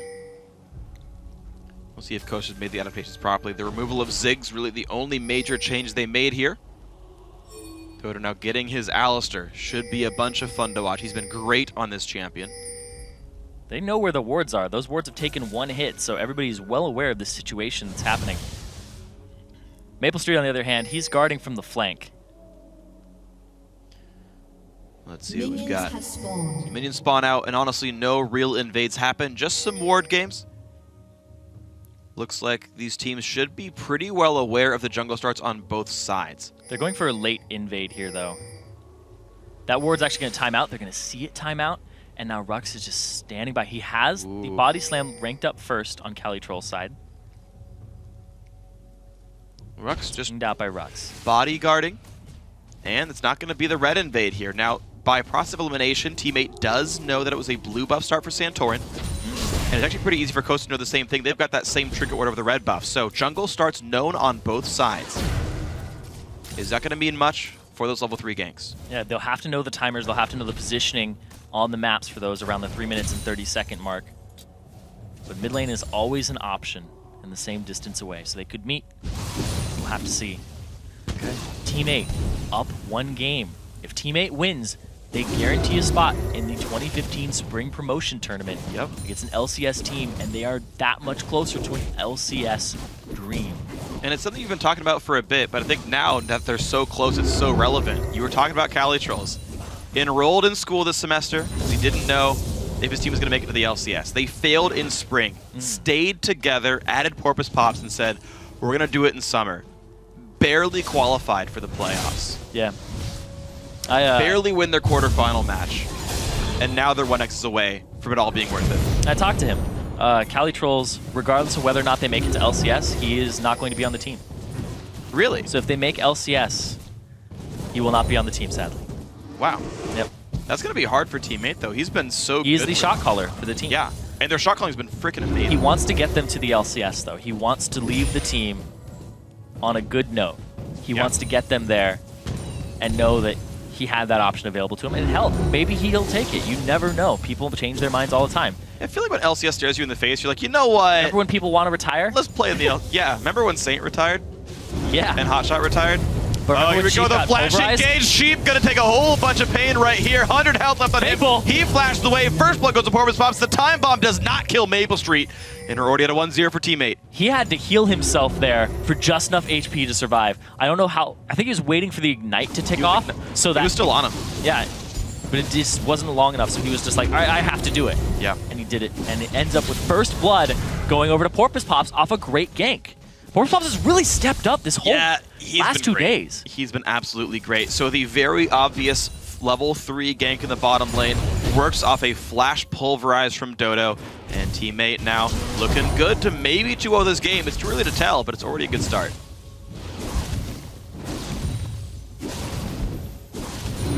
Maple is last thing in a turret fairly safely. 23-29 in CS. Mash is doing well on this lane bully of Corki. Man, that Look at that. You see that, what he did right there? He made that lane freeze. Yep. Did a really good job of that. You basically sit there, you make the minions group up so they all hit the same target, Pull him into the bush. and then, yeah, you walk right into the bush, And and they deactivates. focus fire the melees. They focus fire that first one in the line, kill it, and then it starts pushing towards you. It's very, very good. But the thing is that his cannon died a He's little. still good. Yeah, died a little fast. As long it's as fine. you attack late enough, you're seeing they're down within like 30 HP, that lets his lane still go the same way. Yep. Also, that wave is closer to the enemy turret. So they the get wave- reinforcements sooner. Exactly. Exactly. Boom. Wave mechanics, which are actually a very important thing. Incredibly important. We never get to watch this when we see the lane swaps. I'm always impressed by how quickly the AD carries pull the freeze out. It's like by 4 minutes, it's already frozen in front of their turret. But we never watch it because it's like a 1v0. Yeah, you never want to watch that because there's no action there.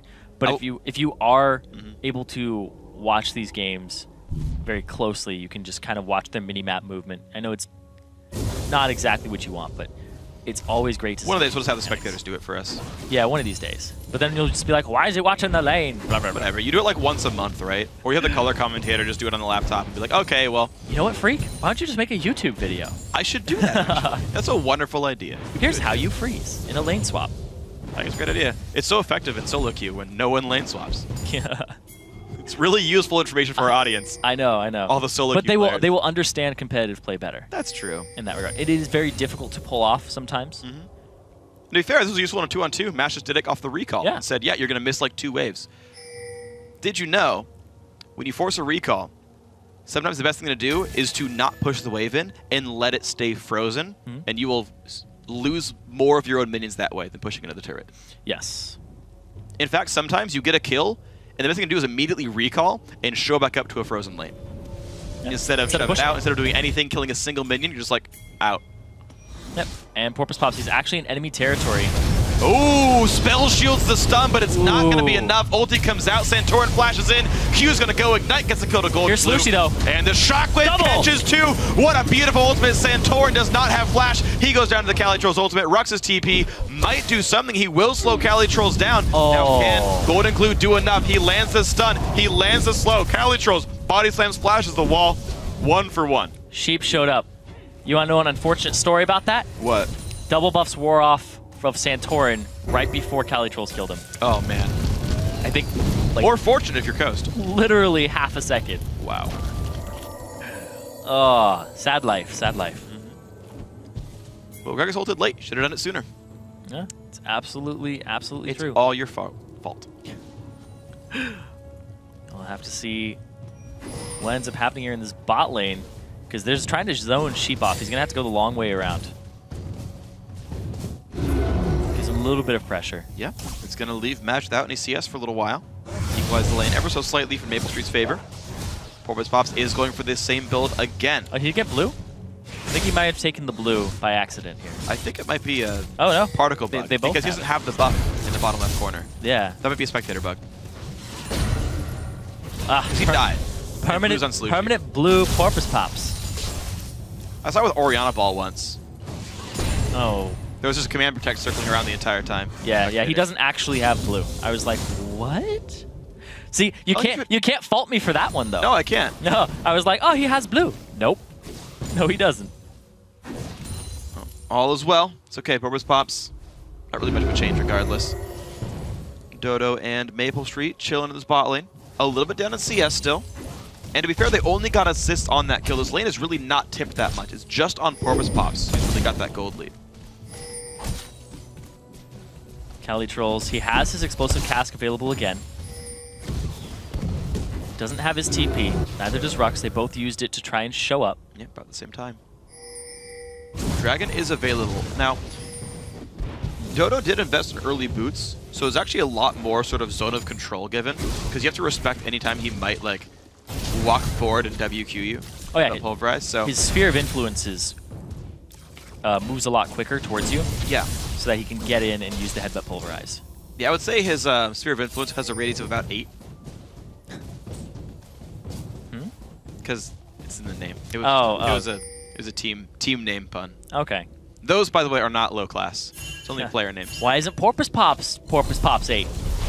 We'll never know, but here comes Porpoise Pops. Well, Speaking of him. the engage. Shockwave does catch Santorin. Golden Glue re-engages, though, but will Santorin go down? The answer is yes. Porpoise Pops gets a real blue up this time, and now Mash, got to be careful. He does have the revive, though. Goes on forward for Maple Street, but he's in a pretty dangerous spot. Flashed away. Somebody Heal goes in as well. Maple Street losing a bit of help, but the Phosphor Bomb did miss. The Zillion Bomb going to do some good damage.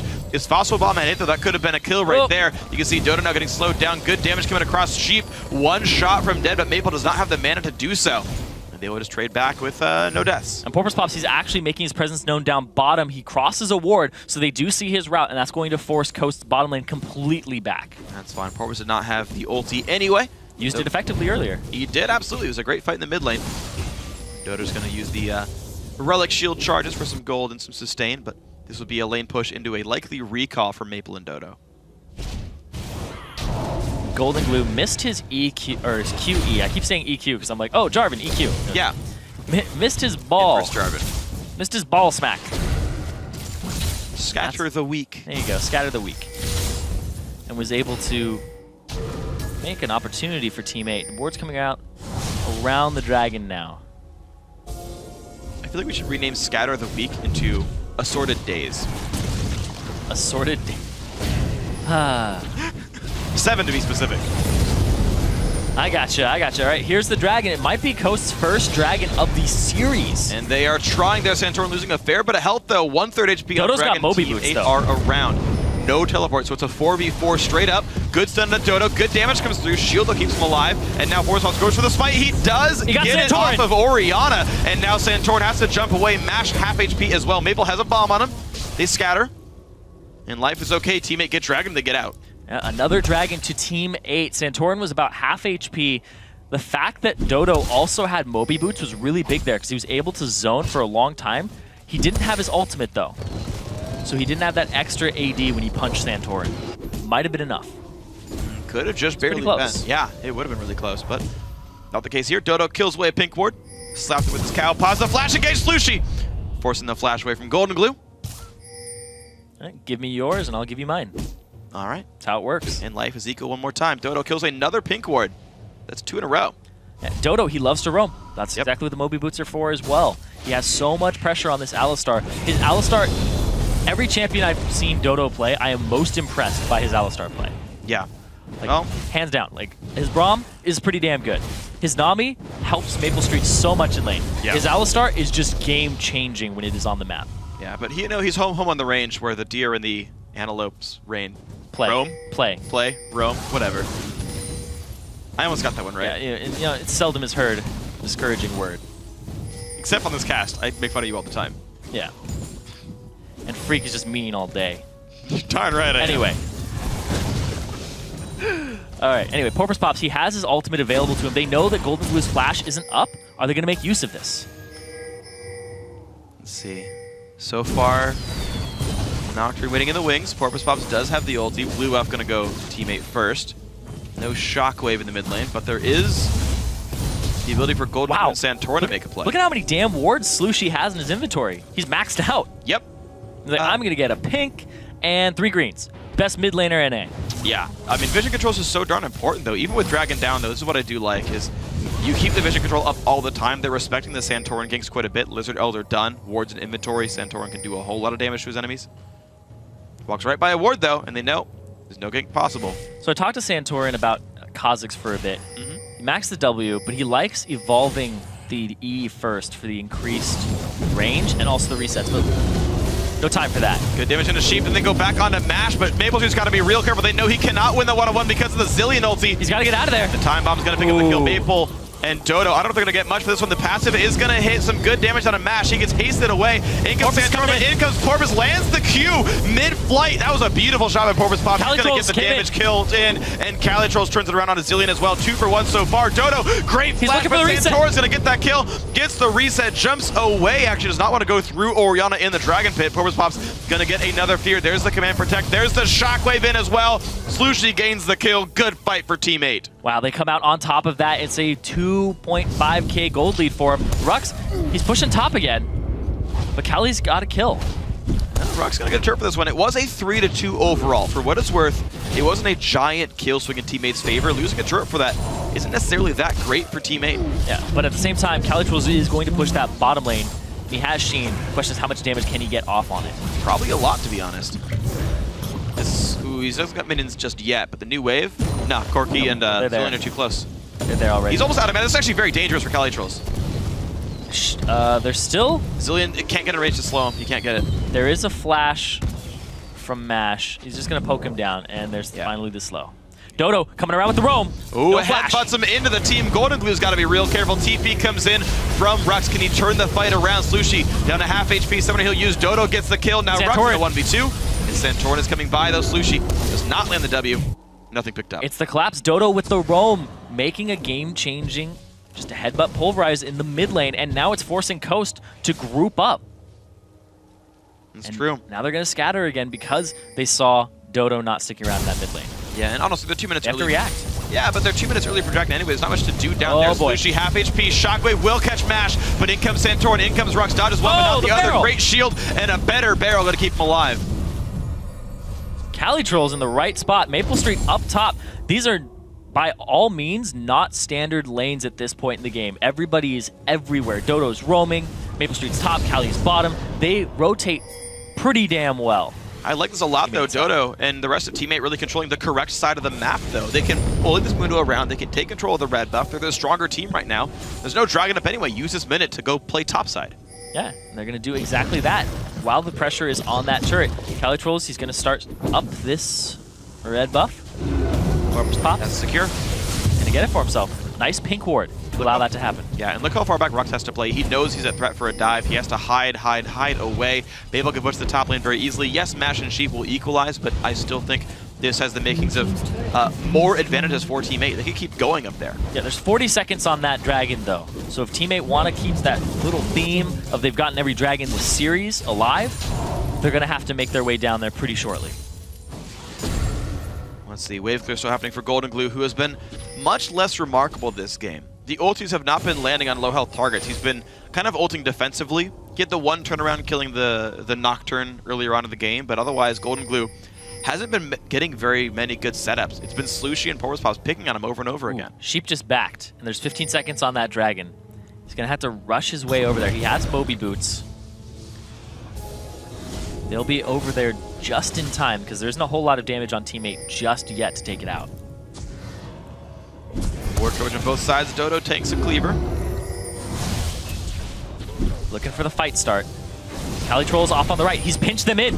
Oh, this could be rough. Ulti popped in. He wants to go in onto Mash directly. The knockback in from Gragas, but they go for Sheep, and down he goes right away. Ulti's going to be useless on this Corki. The two-man Shockwave catches Santorin and Rux, but low health bars on Porpoise means he's got to be a little bit careful there. Still a 2 for 0, and teammate owned Dragon. The Dragon is theirs because the smite available for them. Santorin, he got dropped. Dodo and the flank from Calitrolls coming up huge there. Cali, he's still zoning this team off. 2-0 into the Merlinomicon there for the cooldown reduction. Gets not quite the slow, but knocked back there by Golden Glue's Syndra. And another Dragon, now 5, almost 6,000 gold, puts teammate ahead only 18 minutes in. This is a very clean game one. Maple, he's gonna survive it though. There's just no damage coming out from Golden Glue. He's been held down for the most part, and nothing good is happening for Team Coast. Yeah, teammate are just getting lead after lead after lead here. They might get a turret for themselves for Coast, but I don't know if they have the damage or the minion wave available against this wave clear composition of Team 8. Yeah, it's not letting anything happen really for Coast. The bottom lane bully, the Corki Zillion lane, didn't end up doing very much. A great first blood gank. Performance Pops held that one down for a while, and it's just teammate making better choices over and over and over again. Made his bid one more time, knocked him on his way back to the mid lane. Nothing for Coast. There's no mana here for a lot of the members on teammate, so they don't have any more wave clear available to them, but they are going to back, and Coast is going to relieve that pressure. So big thing is that champion select. I just want to go back to it because teammate picked the same comp as they did previously for all intents and purposes. Their team fighting, their dragon fighting is better. They're getting flanked again on Coast side by Cali Trolls. They pick up Sheep and watch Dodo. Boom, they walk straight into him, pulverize, and the Orianna ultimate on top of that area. Just great team fighting prowess from Team 8. The teleport and presence of mind of Cali Trolls and the shot calling is on par today. Or is on point today. Oh, it really is. It's above par. It is at least birdie. Yeah. Could be equal. Man. It's a hole-in-one. It really is so far. 1-0 so far. Only one turret kill for teammate. It's all been dragon fights and ganks. That's where all the sort of advantages are coming from right now for teammate. But at some point, they will start the siege. Coast unable to really find something to sort of put themselves to. The fights haven't been working so well just yet. Push down bottom. They're going to get a turret here for Team 8. Should be pretty clean. Coast and Mash are around. Borbos Pops, though, there's the defense. Down goes bottom tier 2. Sorry, bottom tier 1, the second turret for Team 8 now. 7,000 gold ahead At 20 minutes. It's a good lead. It's a substantial lead for Team 8. And if they keep playing the way that they did last game, they know their win conditions, they know how to team fight, and they know how to close out a game with this exact composition. But man, Dodo, that Alistar. You know what's surprising to me? People want Merc turrets again. I'm not really sure what for. The stun from Syndra? I guess? The slow from Zillion. I don't know if I care about that one that much. Isn't that a 5.5 second slow? It depends on the rank of the skill. And right now, Sheep's got at most rank 2 of that, so it's like 2.25 at this point. It's the longest CC in the game. Except for death. Yes. That one's like 1.25 minutes. I think if you die at level 1, it's pretty equal to it. I would rather be dead than get Zillion slowed at certain points in the game. Or Thresh Hook, jeez. Oh yeah. It's a fate worse than death. Oh, here comes the TP in again. Cali Trolls, where's it going? There we go. Golden Glue gonna have to take the ulti from Zillion, but he's still in a pretty bad spot. Dodo could get a setup, and the Cali Trolls ultimate gets the kill. Shockwave onto Rux. Can he survive this? He's trying to be tanky. Flashes the wall. The flash engage from Dodo. Headbutts Mash into the team, and can they kill him? Yes, they can. Slushi now 3-0-4 on a killing spree, and Team 8 win fight after fight. They are just going crazy with these team fights. Another flank from Cali Trolls, and here's the thing. Every time he comes in, Porpoise Pops uses his ultimate, so you can't see where he exactly is when he's coming in for the flank. It's been beautiful. The Nocturne ults have been completely amazing here in Team 8. Our team fighting incredibly well. Mid lane tier 2 taking a bit of damage. They gotta wait for the next wave though. Yeah, they have a little bit of time. They can continue to clear this out. Mash is up again. Golden Glue's up, and they're gonna back off and they're not gonna be aggressive. They're gonna hold off and they're gonna play this safe. Look at this. The ultimate comes in, but Cali Trolls, he goes straight into Golden Glue, and he had no time to react to that at all. He flashed earlier, but he still got feared, and he still just got destroyed right as the Zillion ultimate came back up. The Gragas explosive cast, the flash pulverize onto Mash, and the headbutt. Dodo getting Mash Me into the fight, which is something that was not happening last game. True. But now Mash is being held down pretty bad, and really everyone on Coast having a much worse game since they just can't seem to find their way into these battles properly. Yeah. It's been all teammate the whole time. Dodo's been doing a really, really good job this game. Yeah. Highest kill participation in the game. He didn't even start off that way. He started off actually quite low kill participation because kills were happening top and mid, and then he just started roaming around. Yeah. And being huge parts of why people die. He got him first blood on a flash pulverize. He didn't even have headbutt. He had learned to heal at level 2 because of the harass thing. But it was enough. It set up that kill. It was beautiful. His Alistar play is really just something else. It's one of those champions that I was surprised it got through. I remember champion select. As soon as I saw it not get banned, I said Alistar. Like, Alistar. Like, that's what they're going to pick. It's not... Like, usually, when teammates blue, they're going to first pick something for Cali Trolls. This time, they first picked it for Dodo. That's how much emphasis they put on that champion. Yeah. To the point that they're like, yeah, we'll get Cali Trolls Gragas eventually. It's not contested. We want this. Yeah, that's a smart choice. You got to make sure you pick the contested champions. I mean, if you're going to get it for free regardless, why bother? Yeah. The patch adaptations here from Teammate are fantastic. And also, the meta seems to be in Porpoise Pop's favor with Nocturne. I mean, the weird thing about that is, like, he's just saying, you know what, Nocturne's good, right? Like, people are just deciding that Nocturne's worth playing. It's not like... He's played it for a long time. Sure.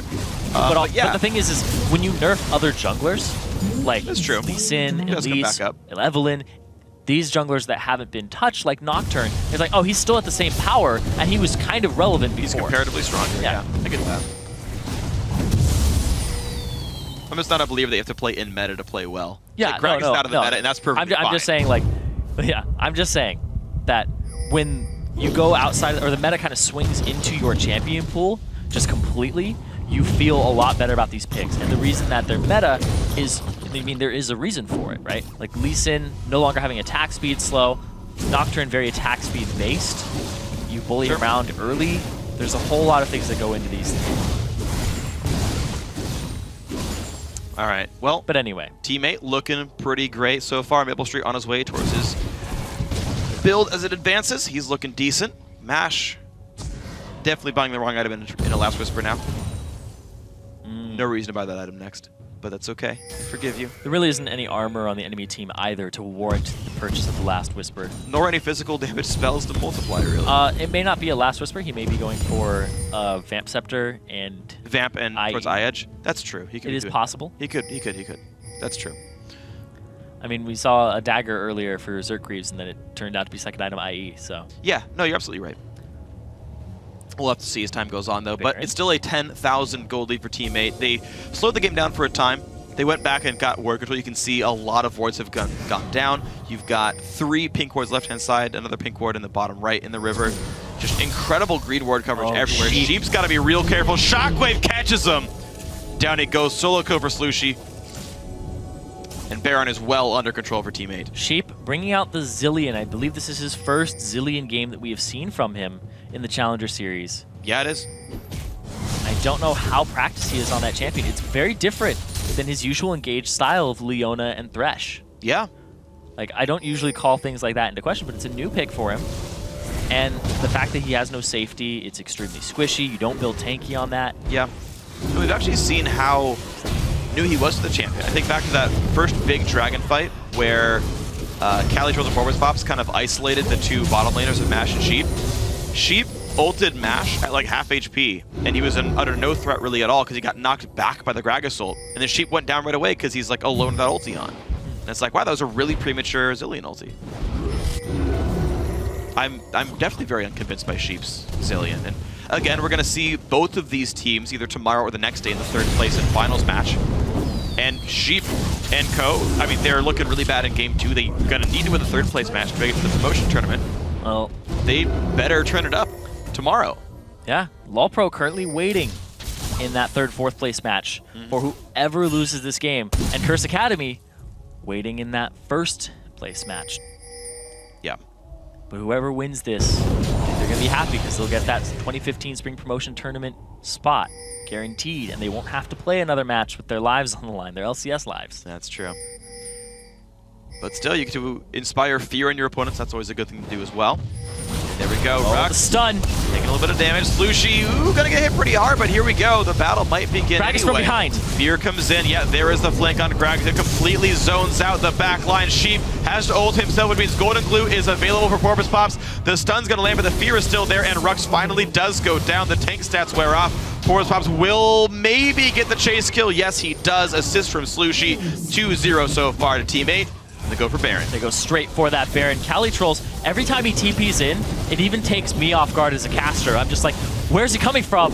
How is he there already on the other side of the team as a Gragas? Right, the TP is just putting him in the perfect spots, and the ward setup from his team is what helps him do that every time. It's a team effort. Yeah, it's not only great vision, but it's great, like, just TP locations that one could be in. Mash will take down the turret. Dodo push them away, but I guess a little too late. Baron, though, cleanly going over to teammate, puts him very far ahead. Yeah, teammate have such a great team fighting composition. It's the same one, for the most part, that we saw last game. And a big thing here is Coast team is very early game focused. We saw Golden Glue try to blow up Orianna there. He just doesn't have the stats for it, and he pretty much just blows his load and he's done, and he gets chased off by a tanky jungler. Yeah. His First casters don't really beat tanky champions. Exactly. And the thing is, teammate wants to front load burst on you and then chase you down with sustained damage. Yes. Coast is, I want to front load burst 1 or 2 people and then maybe revive with a Zillion ulti. Like, that's kind of not, it's not an effective strategy unless you're very far ahead, because they picked some lane bully-esque champions. But teammate just doing so well despite everything in the lineup. Yeah, teammate are playing amazing. Corpus Pops twice in a row on Nocturne has been great. His Kha'Zix, the previous series, was just as impressive. Teammate has very control, AoE control type composition here. The Shockwave, you even have Porpoise Pops with vision control on his ultimate. Yeah. Dodo has control with his movement, his headbutt pulverize. You have this AoE slow from Cali, and then the displacement. Like, all of these things, and even the fear, are just going in their favor, and it's a great composition for them to start running. And I love the fact that they've become more teamfight oriented as a team, because they used to be the team pretty much kill you in lane with small skirmishes. Sure. Or Cali Trolls kill you in lane. But that doesn't work at high-level opponents. When you are facing an LCS team, you think you're going to kill balls one-on-one in solo lane. Not likely. It's very, very unlikely, and that cannot be a game-winning strategy for you. You have to come in with a different strategy, and if that happens, then you're like, oh, that perpetuates our ultimate scheme even further. But that is not the ends to your means. That is, it's nice when it happens, but it can't be the relied upon plan Exactly. A. Win lanes, well, yeah, that'd be nice. You have to have a fallback plan, and I love seeing teammate and adapting to that. But at the same time, Coast, they kind of banked on that this game. They kind of banked on, let's win these lanes. Let's just crush them and Mash Me and Sheep. You know, they're regarded as the best bot lane in Challenger right now. Yeah. Maple Street and Dodo, Maple, not an impressive scoreline for himself. Dodo, he's definitely one of, if not the best support currently. Yeah. When he's on his comfort champions. Absolutely agree. And his Nami's been added to that list. Oh, yeah. So that is that list bigger and bigger. ever-growing list of comfortable champions he's going to crush games on. Yeah, Maple just kind of has his own style. He'll do his thing, and Dodo will take care of him. That's fine. Here we go. All 6 turrets outside the base are gone. 14-3 in kills. Teammate has been in control pretty much from the very beginning. Oh, they engage. Golden Glue. Half HP. Shockwave's going to land, and down he goes. The knockback onto Rux. He's been forced away with the flash. Dodo's in the back line already, and they could get more for this one. Time Bomb, not going to do much. Top lane inhibitor turret going to lose a lot of health. Actually, Porpoise has got to be a bit careful. Takes 7 heal, does walk away. 1 for 0 so far, and here's the new wave. They dive straight for Golden Glue, and they reset it, so now they're going to go straight after this turret. Maple Street. Going down fast. There's the engage. They knock in Rux. Why not kill the tank? His ulti's gone regardless. He's going to drop down Zillion ulti on him, but Mash has to flash away. Rux 1,000 health again. Head butted back one more time. Trying to walk away. Maple should get that kill. Slushy actually picks it up for himself. Now 16-3. 32 minutes in. Teammate even farther ahead. They're going to get themselves an inhibitor off of that. First inhibitor of the game. 31, almost 32 minutes in, and they're going to rotate towards this middle. Clear the wave out. Clear the wave. 30 seconds on Rux's respawn. The rest of the team is back up. Golden Glue's here. It's going to be ultimate. It's going to be Cali clearing it out. He has his teleport available now. He didn't have to use it in the last 5 minutes. He's all good teleporting the wards, and he doesn't even have tier 2 boots just yet. He's just getting these flanks off of pre-planned positioning. So far. Tier 2. Yeah. I mean, it's just been great right now.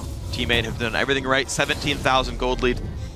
And looks like maybe one last recall to set up the game-winning push. And you know how I talked about the meta being in people's champion pools, or champion pools being in the meta? Yeah. Santorin, he loves the Kha'Zix, but evolving of W and the maxing of W first doesn't seem to be completely comfortable for him, like 100%. Like he goes for the E evolve first, which is fine. That's fine. Yeah. But the fact is, main champions were Elise and Lee Sin, because he loved to go find you in the jungle and fight you, and it's just not happening in this Nocturne, Kha'Zix, Nunu type of meta, and he's kind of shied away from that in his picks. I don't know if he should just go back to Comfort, but look at this. Slushie, oh, the Zhonya's! That's a great Zhonya's to actually block all the bursts from Golden Glue, and now Santorin forced to run away from this one. Shotgun's gonna catch on a 3! It blows up Santorin's Sheep as well. Now Ruck's getting chased out. The fear should hit, and no, he actually walks away just in time, but Maple now on the chase, doing plenty of good damage. He's gonna walk away with his life just barely, but the inhibitor's not gonna share the same fate. In turret's gonna go down. Now the inhibitor as well, still a 5 versus 3 for 24 seconds. This might just be the game-winning push for They're going to go for it. Dodo used his ulti. Pops the ulti. There goes turret number 1, down a half hit points right now. Mash in the wings, doesn't know really what to do. Looks for the flank just maybe. I think they know they've lost this one. It's going to be the 2-0, 34 minutes in. Team 8 coming from the 4th seed, taking out the number 1 Team Coast 2-0. And welcome to the Spring Promotion Tournament, Team 8. The team that has had so much bad luck in Riot Challenger tournaments, Team 8, beat the number 1 Summer Series 1 and 2 champions. 2-0. Back-to-back, same comp, evolved their play style to be more teamfight oriented, and beat a team that had a better stat line statistically in KDA than LMQ. Right, and that's the thing is, you know, Team Coast, a little bit disappointing this series. They played, I think, worse than they sort of meant to. You expect their bottom lane to dominate. You expect Santorin to make these great plays all game. Even Golden Glue, a very, very well-regarded mid laner. And none of that really seemed to happen here. Everyone on Team 8 was on point and outplayed their opposition. I feel like a lot of it has to do with the patch. Like, 4.14, it's some of the first competitive matches that we've seen on 4.14 in North America. When you see this and teammates' adaptation to it, they're a team that hasn't adapted a whole lot to patches. They finally got it in gear, and they're like, Maple, we're going to have you play some hyper carries. Sure. And Mash is like, all right, let's get you on a lane bully, not a hyper carry this game. Let's get Santorin on, we'll get him on Kha'Zix and build a locket on that champion so that you have some magic resistance for yourself and not be a complete assassin. Yeah. And then we're going to have kind of Sheep going on a Zillion because it's meta. Like, it's just not all coming together for them. And I don't know. I think going back to some comfort picks would have been better for them. I really think that comfort picks would have been better for them because these seem. I agree. This just seemed kind of like an awkward coast. Yeah, and this is what I feel about like people saying like meta picks. Like, be good at what you're good at. Yes, right? Exactly. Like my favorite example, Samsung Blue Dade. Yeah. Like his champions are not like mid-rise, mid-TF for a while. Even Yasuo, to a certain extent, like he's like, these are my champions. Deal with it. Oh, yeah. And they're like one of the best teams in the world because like, no, here's our style. We're going to play this. You are entirely allowed to play what works for you. I mean, Team 8 for the last year basically did that, right? Top Gragas is nowhere to be seen in any other team, and it's fine for them. Yeah, there are things that you should learn for champion select so that it's something that is contested, like Maokai Alistar. Like, if you don't play Maokai, you have to blue side ban it. It's not a good position to be in, right? Sure. But there are champions that you're like, I should learn it, but I shouldn't first pick it because it's not really me. Yeah, like, you still have to play your style. What gives you the best chance of winning. Like, denying an important pick is a value add to your team. It's like, okay, we'll knock them down 1 peg. But if you're knocked down 2 pegs by playing an unfamiliar champion, you're hurting yourself doing this. Now, yes, I agree with you here. Team Coast did not look like the same Coast we're used to seeing. Some of this was, again, great play by Team 8. Porpoise Pops, again, my MVP for this series. His scoreline doesn't show it, but the plays we saw him make were completely worth it, made that team work, and Team 8 are going to the finals. Great job. Yeah, you could praise pretty much everybody on that team. Yes, you Cali Trolley shot calling, teleporting, and then having good explosive casks in team fights. Slushie with his AoE ultimates on Ziggs and Orianna were both on point. Amazing shot waves. His tidal waves, game 1, right across Baron Pit, exactly where he needed to be every time. Yeah. His peeling, his bubbles were good all series long. And then his Alistar, game-changing. Absolutely. Maple Street, he did his job.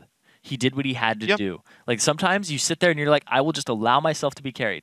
That's what you have to do sometimes. Occasionally. Like, you know what? I will CS. I will let my lane partner do the poking. I will be right on point with him.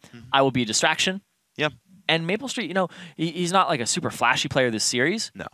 But he still did his job, and he wasn't a hindrance to his team. Great. If anything else, he was just a bonus to them, right? Because you have not everybody on the team can be a playmaker. Right? You probably shouldn't be. Exactly. It's actually a dissonance, right? If everybody has the same type of style and everybody's a playmaker, you leave yourself up to too many random circumstances. Eventually. If Cali Troll messes up, Maple Street's like, I got this. I'm still doing damage. I'm still doing my job and sitting there, even though he went for a very aggressive play. Yeah. But that didn't happen this game because Cali was right on point. Yeah, so they always had that fallback. Yep, teammate playmaker was on point. Maple Street 1-1-9. And then Porpoise Pops. He was Kog'Maw. Yeah, and again, Porpoise Pops MVP for me. But guys, today's semifinal series are now in our match history. The finals are set. Curse Academy will face Team 8 for first place in the summer playoffs on Sunday. And Team Coast will battle against Team LoLPro in a do-or-die best-of-5 for the final spot in the 2015 Spring Promotion Tournament. That match will take place live on the LCS stage tomorrow, and the stakes could not be higher for those two teams. Rather important match here. But of course, before that series gets underway, the North American LCS kicks off its playoffs as Team Solomid and Team Dignitas play a best-of-5 series in the quarterfinals. The coverage starts streaming at 11:30 a.m. Pacific Daylight Time, 8:30 p.m. Central European Summertime with an all-new LCS preview show. Now, that's all from us here today, but before we go, I want to say thanks again to our friends at Coca-Cola, and on behalf of myself, Zyrene, and the entire live broadcast crew, thanks for watching, good night, and GG. And the shockwave catches two. What a beautiful ultimate. Santorin does not have flash. Ulti popped in. He wants to go in onto Mash directly. The knockback in from Gragas, but they go for Sheep, and down he goes right away. Ulti's going to be useless on this Porky. The two-man shockwave catches Santorin and Rux. Can he survive this? He's trying to be tanky. Flashes the wall. The flash engage from Dodo. Headbutts Mash into the team, and can they kill him? Yes, they can. Oh, they engage. Golden Blue. Half HP. Shockwave's going to land, and down he goes. The knockback onto Rux. He's been forced away with the flash.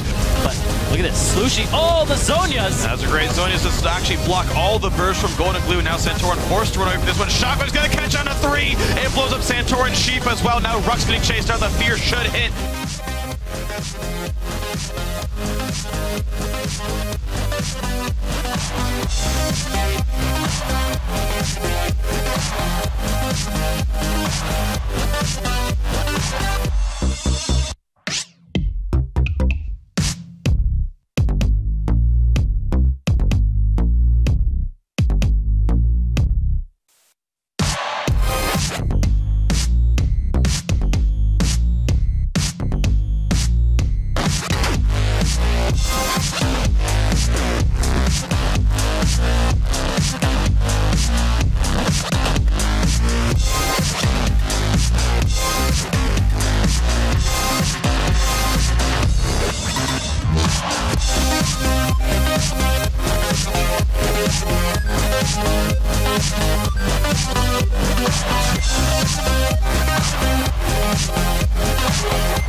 Yo, man, look at me, man.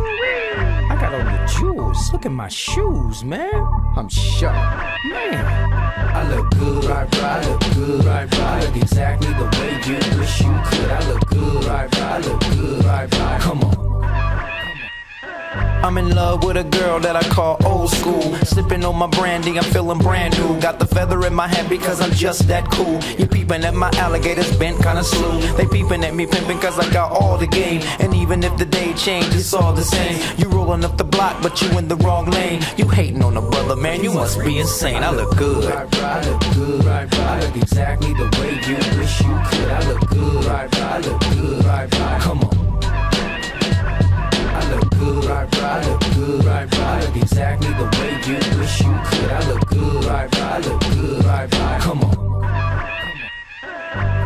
Joe said that I'm the best in the West. I got the girls singing, damn, look at how he dressed. No need to guess, just bless my finesse. I keep him in a mess, all up in this caress. Jeans, fitted, shirt, knitted. Man, she need to quit it, she already did it. She gotta be Latina cause she look mixed with it. She all up on me, so I guess she gonna get it. I look good, I look good, I look exactly the way you wish you could. I look good, I look good, come on. I look good, I look good, I look exactly the way you wish you could. I look good, I look good, come on. Right. right. Come on. Right. Come on. Yeah. Right. Come on. I look good. Right.